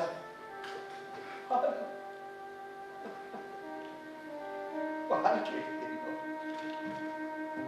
ಅಪ್ಪ ಬನ್ನಿ, ನಿಮ್ಮ ಮನಸ್ಸಿನ ನೋವು ದೂರ ಏನು ಅಂತ ನನಗೂ ಕೂಡ ಅರ್ಥ ಆಗುತ್ತೆ. ನನಗೆ ಜಮೀನ್ ಬೇಕಾಗಿಲ್ಲ, ಜಮೀನ್ ನೀವೇ ಇಟ್ಕೊಳ್ಳಿ. ನನ್ನ ಪಾಲಿನ ಜಮೀನ ಮಾರ್ಬಿಟ್ಟು ನಾನು ಕಾರ್ ತಗೋಬೇಕು ಅಂತ ಯೋಚನೆ ಮಾಡಿದೆ. But I don't like this. ಬೇಕಾಗಿಲ್ಲ, ಬಿಟ್ಟಾಕೆ. ಊರಲ್ಲೆಲ್ಲ ಏನೇನೋ ಮಾತಾಡೋದು, ಸದಾಶಿವರಾಯನ ಮಗ ಬಂದ, ಜಮೀನ್ ಕಾಲ್ ಮಾಡಿಸ್ತಾ, ಅಪ್ಪು ತೊಂದರೆ ಕೊಟ್ಟ, ನಥಿಂಗ್. ಇದ್ಯಾವ ನನ್ನ ಕಾನ್ಸೆಪ್ಟ್ ಅಲ್ಲಿ ಇಲ್ಲ. ಅಮ್ಮನ ಒಡವೆ ಇದಾವಲ್ಲ, ಒಡವೆ ಕೊಡಿ, ನಾನು ತಗೊಂಡೋಗಿ ಮೇಂಟೈನ್ ಮಾಡ್ಕೊಡ್ತೀನಿ ಅಷ್ಟೇ. ಈ ಫೈನಲ್, ಬೇರೆ ಮಾತಿಗೆ ಅವಕಾಶ ಇಲ್ಲ. ಒಡವೆಗಳಿಲ್ಲ, ನಾನು ಹೇಳಿದ್ನಲ್ಲ, ಯಾವುದೇ ದಾನಪತ್ರ ಮಾಡೋದಕ್ಕೆ ದಾಖಲೆಗಳಿಲ್ಲ. ದಯವಿಟ್ಟು ಬಾಯಿ ಮುಚ್ಕೊಂಡು ಒಡವೆ ತಂದ್ಕೊಡಿ. ಒಡವೆ ನಿಮಗೆ ಕೊಡಬೇಕು ಅನ್ನೋದು ಅಮ್ಮನ ಕೊನೆ ಆಸೆ ಆಗಿತ್ತೇನು? ಅಪ್ಪ ಯಾಕೆ ಈ ತರ ಸತಾಯಿಸ್ತಾ ಇದ್ದೀರಾ? ಒಬ್ಬಳ ತಾಯಿ, ಒಬ್ಬನ ಮಗ ಅಂತ ಅಂದಮೇಲೆ ಅದೇನು ನೋವು ಪ್ರೀತಿ ಅನ್ನೋದು, ತಾಯಿ ಮಗನ ಬಾಂಧವ್ಯ ಅನ್ನೋದು ಇಡೀ ಪ್ರಪಂಚ ಗೊತ್ತಿರುತ್ತೆ. ಗಂಡನ ಹತ್ರ ಹೇಳ್ಕೊಳ್ಳೋದಕ್ಕೆ ಆಗ್ತಿರಂತ ಕೆಲವು ವಿಷಯಗಳನ್ನ ತಾಯಿ ತನ್ನ ಮಗನ ಹತ್ರ ಹಂಚ್ಕೊಂಡಿರ್ತಾಳೆ. ಮಗ ಅದನ್ನು ತನ್ನ ತಾಯಿ ಹತ್ರ ನೋಡಿರ್ತಾನೆ. ಇವತ್ತು ಸೊಸೈಟಿಯಲ್ಲಿ ಅಪ್ಪ ಹುಟ್ಟಿಸ್ಬೋದಷ್ಟೇ, ಬೆಳೆಸೋಳು, ಜೀವನ ಕೊಡೋಳು, ಮತ್ತೆ ಮನಸ್ಸಿನ ಭಾವನೆ ಅರ್ಥ ಮಾಡ್ಕೊಳ್ಳೋದು ತಾಯಿ ಮಾತ್ರ. ಅದಕ್ಕೋಸ್ಕರ ಅವಳು ಸಾಯೋಟೆ ಕೊಡ್ಲಿಲ್ವಲ್ಲೋ. ಅವಳ ಪ್ರೀತಿಯ ಬಗ್ಗೆ ಮಾತಾಡ್ತಿ, ಅವಳ ಒಡವೆಯ ಬಗ್ಗೆ ಮಾತಾಡ್ತಿ. ಅವಳ ಸಾವಿರ ದಿನ ಬರಲಿಲ್ಲ. ಒಂದು ದಿನ ನಿನ್ನ ಮದುವೆ ಆದ ನಂತರ ಅಮ್ಮ ಹೇಗಿದೆಯಾ ಅಂತ ಒಂದು ಫೋನ್ ಮಾಡಲಿಲ್ಲ. ಅವಳಿಗೆ ಒಂದು ಸೀರೆ ತಂದುಕೊಟ್ಟಿಲ್ಲ. ಕೊನೆ ಪಕ್ಷ ಅವಳು ಇಷ್ಟಪಡುವ ಒಂದು ಸಿಹಿ ತಿಂಡಿ ತಂದುಕೊಟ್ಟಿಲ್ಲೋ. ಈಗ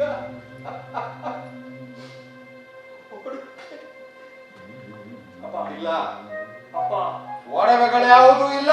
ಅದ್ರ ಬಗ್ಗೆ ತೊಲಗು ಆಚೆ, ನನಗೂ ನೋವಿದೆ. ಅದ್ರ ಬಗ್ಗೆ ತೊಲಗು ಆಚೆ. ತೊಲಗೋಕ್ಕಿಂತ ಮುಂಚೆ ತಾವು ಕೊಟ್ರೆ ಒಳ್ಳೆ ಮಕ್ಕಳು ಹೋಗ್ತೀನಿ, ಸ್ಟೇಷನ್ ಹೋಗಿ ಕಂಪ್ಲೇಂಟ್ ಕೊಟ್ಟು ಅರೆಸ್ಟ್ ಮಾಡಿಸ್ತೀನಿ. Yes, it's fine. ಯಾವ ಸಿಂಪತಿನೂ ನನ್ನ ತಾಯಿ ವಿಷಯದಲ್ಲಿ ಬೇಕಾಗಿಲ್ಲ. ನನ್ನ ತಾಯಿ ಆಸೆ ಏನು ಅನ್ನೋದು ನನಗೆ ಗೊತ್ತು, ಅದನ್ನ ಪ್ರೂವ್ ಮಾಡ್ಕೊಳ್ಳೋದು ನನಗೆ ಗೊತ್ತಿದೆ ಅಷ್ಟೇ. ಕೊಡಕ್ಕಾಗುತ್ತೋ ಇಲ್ವ? ಈಗ ಇದೆಲ್ಲ ತೀರ್ಮಾನ ಮಾಡ್ಕೊಂಡು ಬಂದಿದ್ದೀರಪ್ಪ. ತೀರ್ಮಾನ ಮಾಡ್ಕೊಂಡಿರ್ಲಿಲ್ಲಪ್ಪ, ಇಲ್ಲಿ ಬಂದ್ಮೇಲೆ ಎಲ್ಲ ಡಿಸಿಷನ್ ಆಗಿದ್ದು. ನನ್ನ ಹೆಂಡತಿ ವೀಣಾ ಹೇಳ್ತಿದ್ಲು, ಹುಚ್ಚು ಭ್ರಮೆಯಲ್ಲಿ, ಹುಚ್ಚು ಕಲ್ಪನೆಯಲ್ಲಿ ಬದುಕ್ತಾ ಇದ್ದೀರಿ ನೀವು. ಸಮಾಜ ಅಂದ್ರೆ ಏನು ಅಂತ ಗೊತ್ತಿಲ್ಲ, ಅಪ್ಪನ ಬಗ್ಗೆ ಏನು ಅಂತ ನೀವು ತಿಳ್ಕೊಂಡಿಲ್ಲ ಎಲ್ಲ ಹೇಳ್ತಿದ್ರು. ನಾನು ಅದನ್ನೆಲ್ಲ ಬಿಟ್ಟು ನಿಮ್ಮ ಬಗ್ಗೆ ಪ್ರೀತಿ ಗೌರವ ಇಟ್ಕೊಂಡಿದ್ದಲ್ಲ, ಆಯ್ತಾ? ಗೌರವ ಕೊಟ್ಟು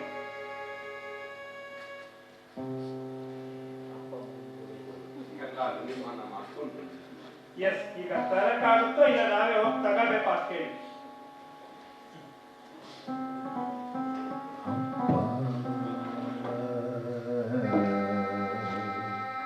ಅಪ್ಪ ನನ್ನಪ್ಪ, ಅಪ್ಪ ಅಪ್ಪ ನನ್ನಪ್ಪ.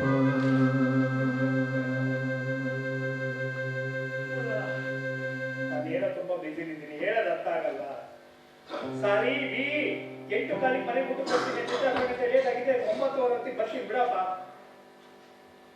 ಹಲೋ, ಆ ಕಡೆ ಅಲ್ಲೂ ನೆಮ್ಮದಿ ಇಲ್ಲ, ಈ ಕಡೆ ಇಲ್ಲೂ ನೆಮ್ಮದಿ ಇಲ್ಲ ಅನ್ನೋ ರೀತಿಗಾದ್ರೆ ನಾನೊಬ್ಬ ಮನುಷ್ಯ, ನನ್ನನ್ನು ಯಾರು ಅರ್ಥ ಮಾಡ್ಕೊತಾರೆ? ಪ್ಲೀಸ್ ಫೋನ್ ಹಿಡಿಯುವಾಗ ಎಂತದ ಇದು ಫೋನ್ ಇಡು. ಊಟ ಇಲ್ವಾ? ಬಾಗ್ಲಾಗ್ತೀಯಾ? ಬಿಡು, ನಮ್ಮ ಮನೆಯಲ್ಲ ಫುಟ್ಪಾತ್ ಅಲ್ಲಿ ಎಲ್ಲರೂ ತಿನ್ಕೊಂಡು ಯಾವ್ದಾರು ಲಾಡ್ ಮಾಡ್ಕೊಂಡು ಮಲಿಕೋತೀನಿ. ಹಿಡು ಫೋನ್.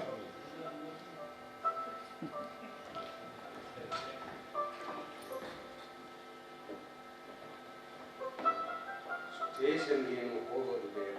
Thank you.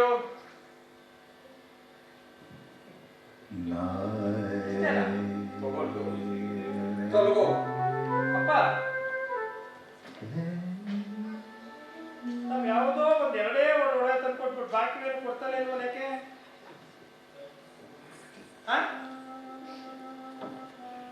ಅಷ್ಟೇ ಅಷ್ಟೇ ಇರಲ್ಲ? ಸರಿ, ನಾವು ಸರ್ಚ್ ಮಾಡಿ ಏನೇನು ತಗೋಬೇಕು ನಮ್ಗೆ ಗೊತ್ತಿದೆ. ಅಮ್ಮನ ಒಡವೆ ಏನೇನು ಗೊತ್ತ ನನಗೆ ಗೊತ್ತಿಲ್ವಪ್ಪ? ಗೊತ್ತಿದೆ ಬಿಡಿ.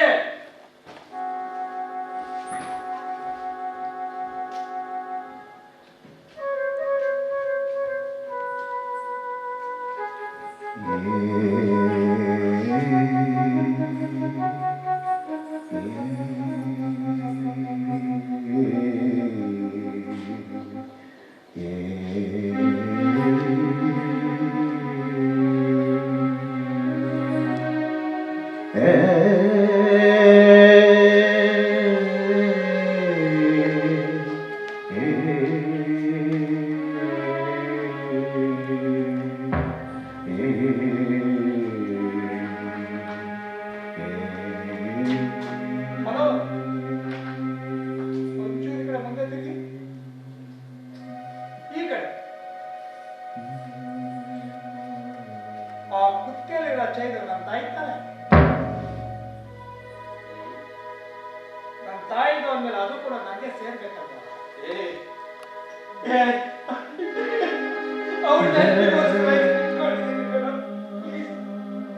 ಇಲ್ಲ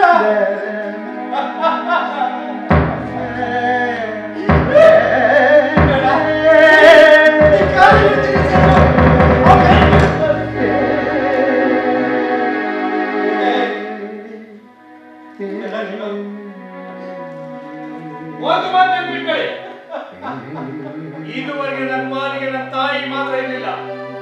ಇವತ್ತಿನ ತಂದೆ ಅನ್ನಿಸ್ಕೊಂಡ ನೀವು ಕೂಡ ನನ್ನ ಪಾಲಿಗೆ ಸತ್ತಂಗೆ.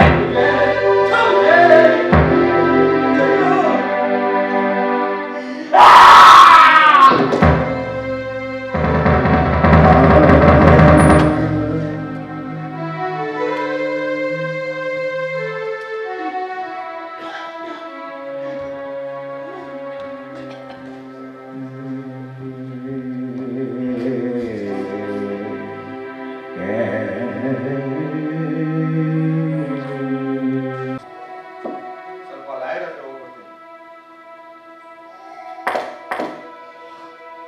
ಆಯ್ತು, ನನ್ನ ಆಸ್ತಿನ ಆ ಹುಡುಗನಿಗೆ ಬರೀ. ನಿಮ್ಮ ಆಸ್ತಿ ಮಗನಿಗೆ ಸೇರ್ಬೇಕು ಮಗ.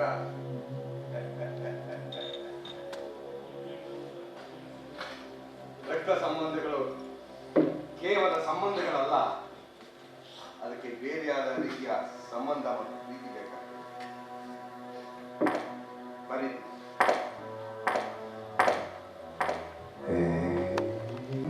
ಏನಿಲ್ಲ, ಮುಂದಿನ ವಾರ ವಿಲ್ ಮಾಡಿ ನನ್ನೆಲ್ಲ ಆಸ್ತಿ ಸುಜಿಗೆ ಬರೀತೀನಿ. ಅವನನ್ನು ನನ್ನ ಮಗ ಅಂತ ಒಪ್ಕೊಂಡಿದ್ದೀನಿ. ನನ್ನ ಆಸ್ತಿ ಎಲ್ಲ ಅವನು ಬರೀತೀನಿ. ನಾನು ಅವನ ಜೊತೆ ಸುಖವಾಗಿರ್ತೀನಿ ಅನ್ನೋ ನಂಬಿಕೆ ನನ್ನಲ್ಲಿದೆ.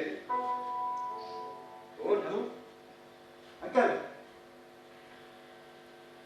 ಹೇಳೋ, ಒಂದು ಖುಷಿ ವಿಷಯ ಇದೆ ಅಂಕಲ್. ಮದುವೆಗಿದೆ ಆದೇನಪ್ಪ? ಇನ್ನೂ ಮದುವೆ ಗೊತ್ತೇ ಬಹಳ ಸಂತೋಷ ವಿಷಯ ಬಂದಿದ್ದೀನಿ. ಏನಪ್ಪ ಅಂತ ಸಂತೋಷ? ನನಗೆ ಊರಿಗೆ ಟ್ರಾನ್ಸ್ಫರ್ ಆಯ್ತು ಅಂಕಲ್. ಹಾಗಾಗಿ ನಿಮ್ಗೆ ಏನು ಓಡಂತ ಬಂದೆ.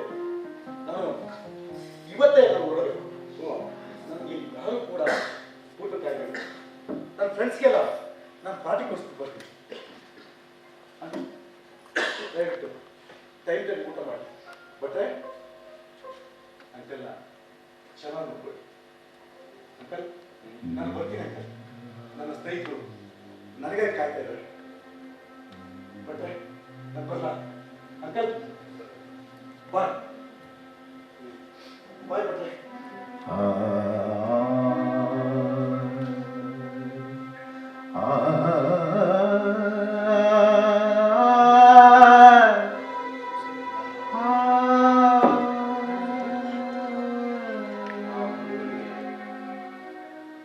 ನನ್ನ ಆಸ್ತಿ ಎಲ್ಲ ಬರೀತೀನಿ ಅಂತ ಹೇಳೋಕೆ ತಪ್ಪಾಗಬೇಕು ಅಂತ ಅನಿಸ್ತು.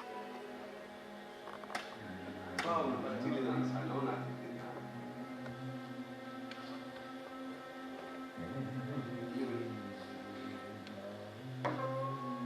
ನನಗೇನು ಮಾಡೋದು?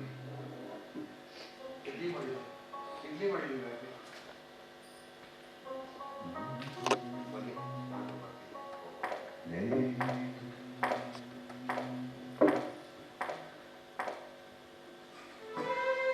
ಬದುಕಿನ ಸಣ್ಣ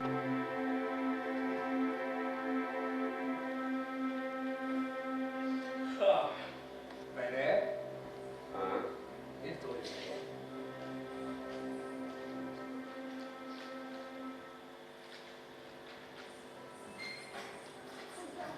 ಮುಳುಗುತ್ತಿರುವ ಸೂರ್ಯನಿಗೆ ಆಕಾಶದ ತುಂಬ ಬಂದಿದೆ. ಏನೇನೋ ಮಾತಾಡ್ತಿದ್ರಲ್ಲ ರಾಯ್ರೆ. ಒಂಟಿ ಹುಡುಗ ಟ್ರಾನ್ಸ್ಫರ್ ಆಯ್ತು ಅಂತ ಹೋಗಿರ್ಲಿಲ್ಲ.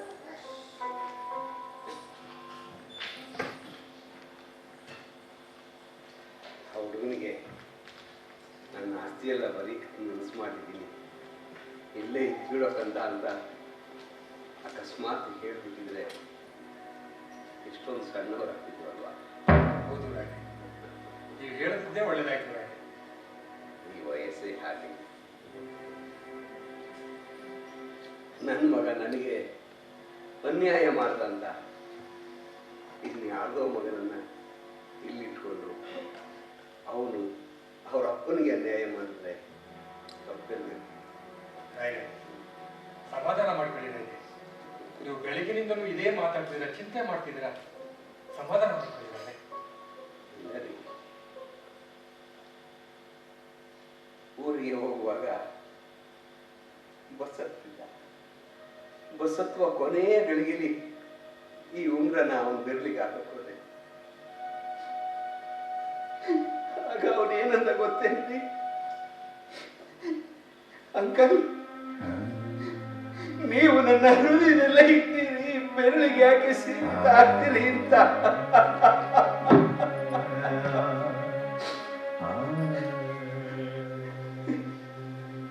ಆಸೆ ಮನುಷ್ಯನ ಆಸೆಗಳು ಬುದ್ಧ ಹೇಳಿಲ್ವೇನ್ರಿ? ಸಮಾಧಾನ ಮಾಡ್ಕೊಳ್ಳಿ ರಾಯ್ರೆ. ಸಮಾಧಾನ ಮಾಡ್ಕೊಳ್ಳಿ. ಏ ಬುದ್ಧ,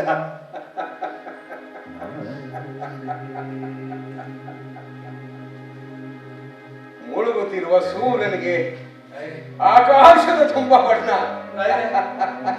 ಸಮಾಧಾನ ಮಾಡ್ಕೊಳ್ಳಿ ರಾಯ್ರೆ. ಆಸೆಯ ದುಃಖಕ್ಕೆ ಮೂಲ ಕಾರಣ. ಆಸೆಯ ದುಃಖಕ್ಕೆ ಮೂಲ ಕಾರಣ.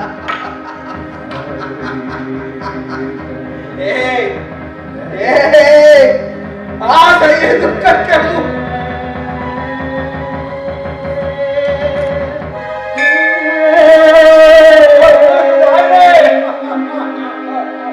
ಬದುಕಿನ ಸಂಜೆ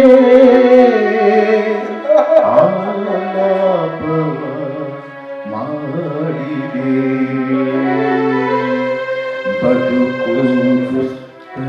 ಬದುಕು ಪಾತ್ರದಲ್ಲಿ ಲಕ್ಷ್ಮಣ್ ತಟ್ಟೆಕೆರೆ ದೊಡ್ಡ ಜಾನಪದ ಕಲಾವಿದರು, ಒಂದು ಶಾಲೆಯ ಪ್ರಿನ್ಸಿಪಾಲ್ ಅವರು. ಮನೆಯ ಆಳಿನ ಪಾತ್ರವನ್ನು ಮಂಜುಳಾ ಉಮೇಶ್ ಅವರು ಮಾಡಿದ್ದಾರೆ. ಒಂದು ಒಳ್ಳೆ ಅದ್ಭುತವಾದ ನಟಿ ಕೂಡ. ಇವರು ಲೋಕೇಶ್ VR ಅಂತ ಕಂದಾಯ ಇಲಾಖೆಯಲ್ಲಿ ಕೆಲಸ ಮಾಡ್ತಾರೆ. ಚಂದ್ರು ಪಾತ್ರದಲ್ಲಿದ್ದರು. ಈ ನಾಟಕನ ತುಮಕೂರಲ್ಲಿ ಒಂದ್ಸತಿ ಮಾಡಿದ್ದು. ನಾಟಕ ಮುಗಿದ ಮೇಲೆ ನನ್ನ ಹತ್ರ ಬಂದು ನಿಮ್ಮ ಮಗನ ಪಾತ್ರ ಮಾಡಿದ್ದು ನನಗೆ ಎಲ್ಲವನು ಅಂತ ಕೇಳಿದ್ರು. ಯಾಕೆ ನನ್ನ ಮಗನ ಹೊಡೆಯಾಕಬೇಕು ಅಂತ ಅವನಿಗೆ ಅಷ್ಟು ಎಮೋಷನ್ ಆಗ್ಬಿಟ್ಟಿದ್ದ ಅವನು ಪಾಪ ಅವಯ್ಯ. ಹಾಗಾಗಿ ಇವರು ಪರಮೇಶಣ್ಣ ಅಂತ ಪರಮೇಶ್ ಕತ್ತಿ ಮಲ್ಲೆನಲ್ಲಿ ಅಂತ ಭಟ್ರ ಪಾತ್ರವನ್ನು ನಿರ್ವಹಣೆ ಮಾಡಿದ್ದಾರೆ. ಒಂದು ಶಾಲೆಯ ಮುಖ್ಯ ಶಿಕ್ಷಕರು ಇವರು. ಇವರು ಕೇಶವ್ ಅಂತ ಅದ್ಭುತವಾದ ಕಲಾವಿದರು. ರಿದಮ್ ಪ್ಯಾಡ್ ನುಡಿಸ್ತಾರೆ ಮತ್ತು ಈ ನಾಟಕದಲ್ಲಿ ಪೇಪರ್ ಬಾಯ್ ಆಗಿ ಕೆಲಸ ಮಾಡಿದ್ದಾರೆ. ಇವರು ಯೋಗೀಶಣ್ಣ, ಒಳ್ಳೆ ಕೀಬೋರ್ಡ್, ಒಳ್ಳೆ ಸಂಗೀತಗಾರ, ಟೀಚರ್. ಇವರು ದಿಬ್ಬೂರ್ ರಮೇಶ್ ಅವರು ಅಂತ ಒಳ್ಳೆ ಜನಪದ ಗಾಯಕರು, ಗಮಕ ಕಲಾವಿದರು ಮತ್ತೆ ಶಾಲೆಯ ಶಿಕ್ಷಕರು. ಸರ್ ಮಾತಾಡಿ ನಾಟಕದ ಬಗ್ಗೆ ಬೈ ಹೆಂಗಿದ್ರು ಬೈರಿ, ಮಕ್ಳು ಹಿಂಗೆ ಮಾಡ್ಯಾರು ಅಂತ